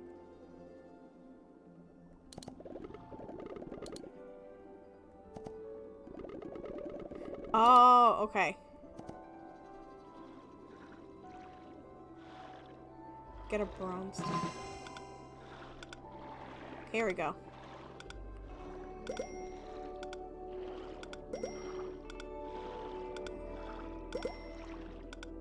Bronze time should be easy.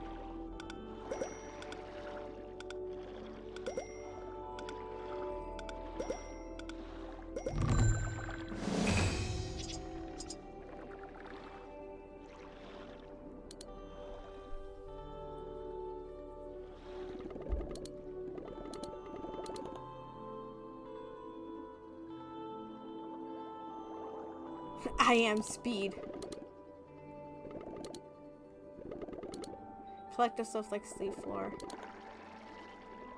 Seashells! Oh, wow. So for the types of games that I play, the games that I play are romance games, so dating sims. Those are the games that I mainly play. Other games include anime-based games, so that's mostly fighting. And then Pokemon and other more like slow-based games. So mainly romance, some anime-based games, and which are fighting, and Pokemon. And then Hello Kitty just kind of showed up, so so more of its slow-paced games. Those are the ones that I play. Lots of stories, so RPG, yeah. Race me.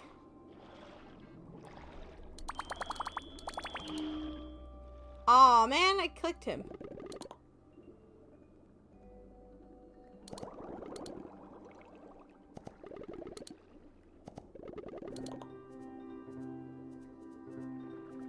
Be the whale, Batsboro. To get a real perspective, what it means to live underwater.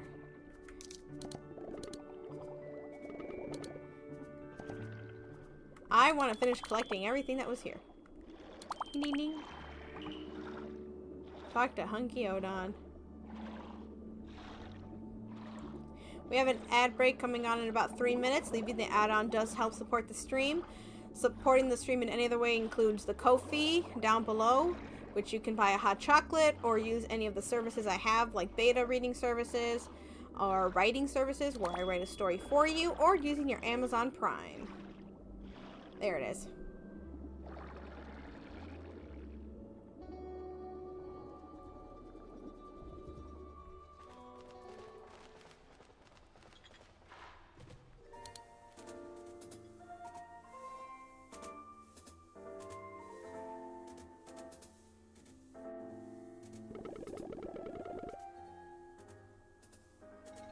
Come ocean.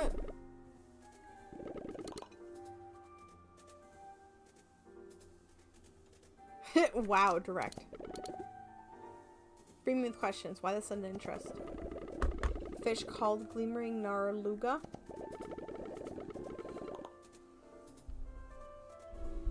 Friends with my cousin's brother.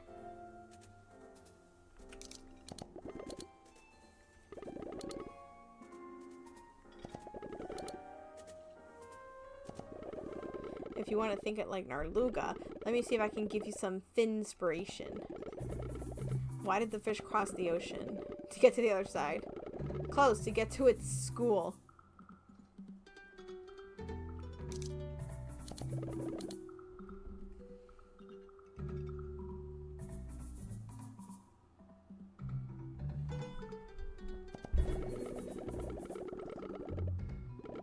What's Fish's favorite film? The Codfather. Marlin and Me.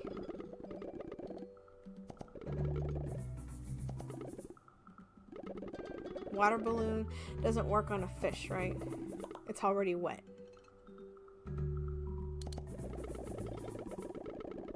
It'll be your tide to shine. Make really bad puns. Fish just want to have fun.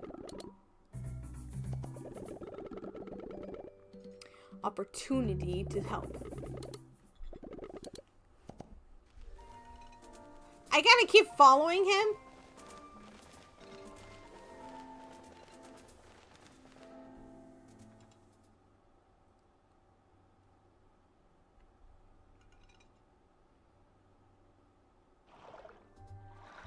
Now where is he going?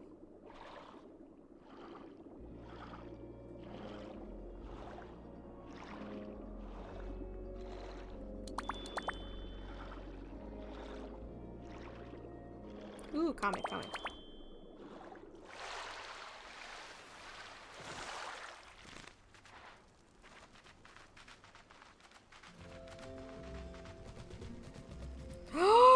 What the fudge is that?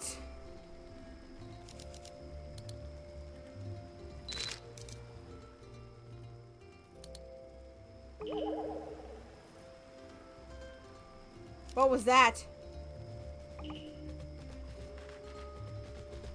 That was never there before.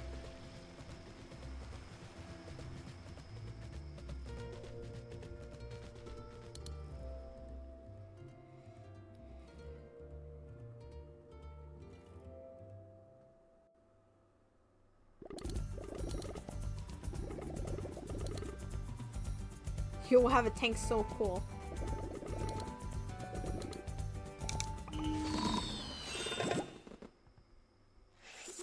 Man, they gave quite a number of updates on here. Band Among the Stars. There's a lot of stuff in here. I don't know if I can keep going.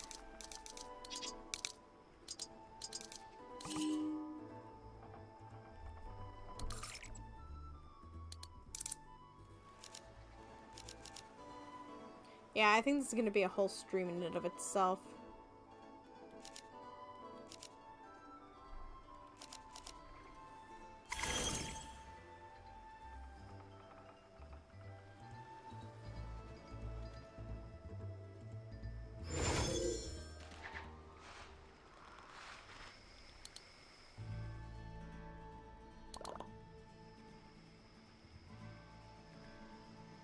I don't know.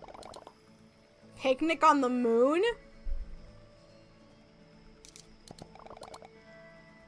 I'll get the picnic. I'm only inviting certain friends. Oh no, you want me to invite them? Can I just call them over? Can I cheat the system? No, I can't cheat the system.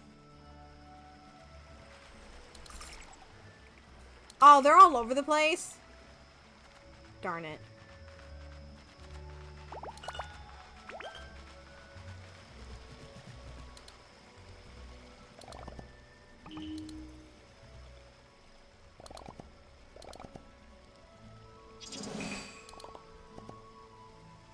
Where's the other ones? They're all up here somewhere.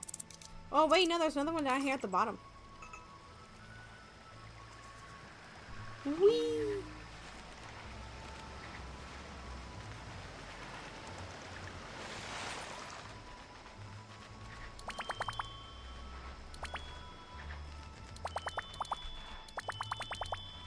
It says there's one down here at the bottom.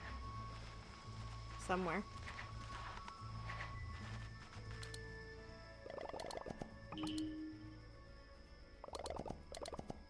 I might as well get there. Guess while I'm here. Over here. Yeah, this is gonna be a whole stream in and of itself. With everything that has to be done.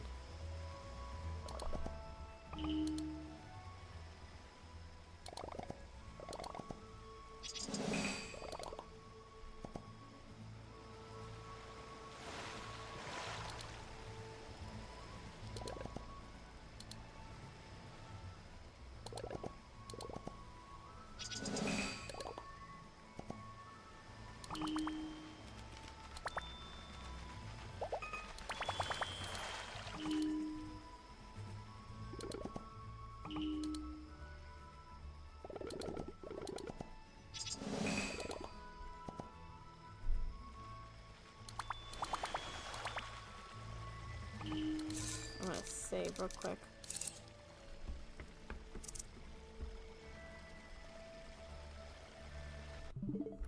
Let me see.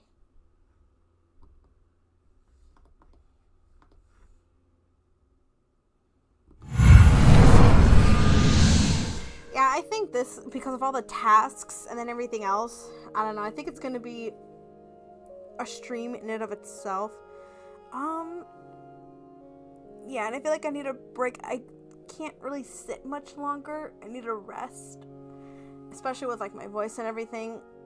I don't know. I'm gonna take a look at some stuff real quick and see.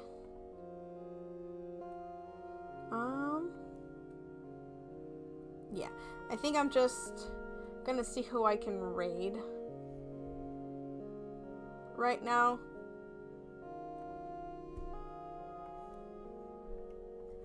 Let me see, how many other tasks are there? I'm not sure how much longer.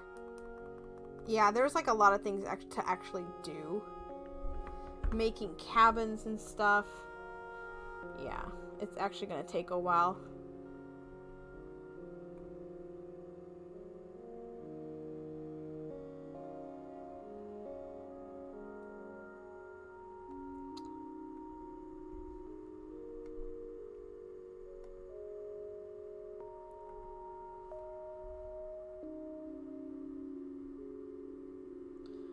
I do see one person that I want to raid.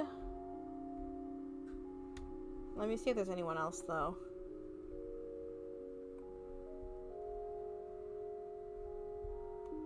Or anyone new, actually. Is there anyone else doing Hello Kitty right now?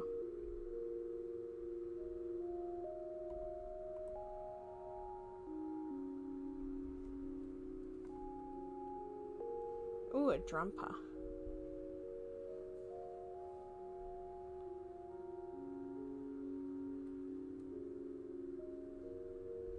Let me see if there's anyone else doing, like, Hello Kitty right now.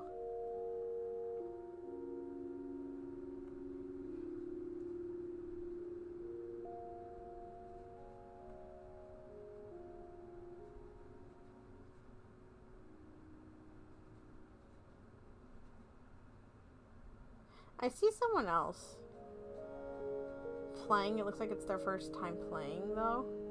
Let me check them out really quick before I just rage suddenly, though. Oh, they've been streaming for a while.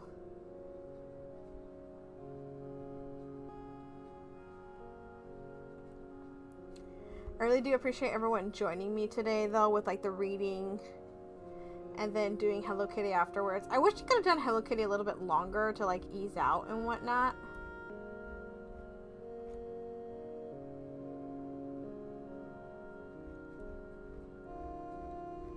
But there's like so many updates. It's like, oh, let me just personally enjoy that for a little bit. I wish I could have shared that. You know? There's like so much going on.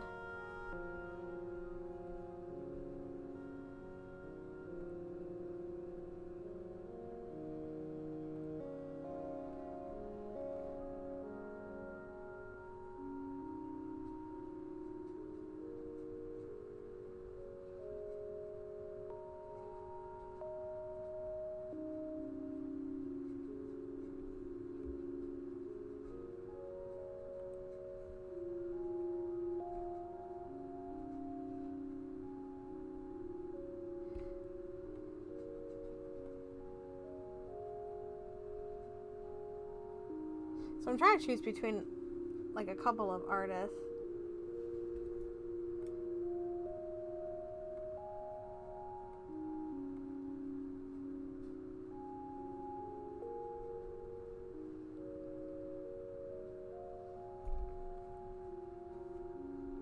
I think I'm just gonna read the one person I actually do know. So the person that we're gonna raid is Love. I think, yeah, Love Mura. They're a really great artist. Honestly, their work speaks for themselves.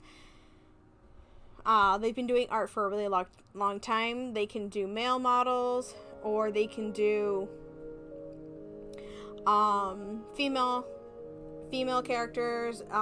They can do characters on the hefty side as well. They're very, very talented. I haven't seen anything that's not on the digital side, but yeah, honestly, their work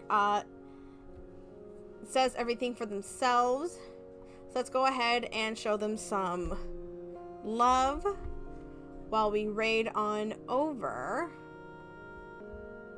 We'll be back at it again tomorrow with Pokemon. Honestly, I'm gonna see how I feel tomorrow. And by that I mean possible streaming or making it a shorter stream. Considering how I'm feeling today, I spent all of yesterday working on videos and doing some other stuff, but I really appreciate everyone being here today.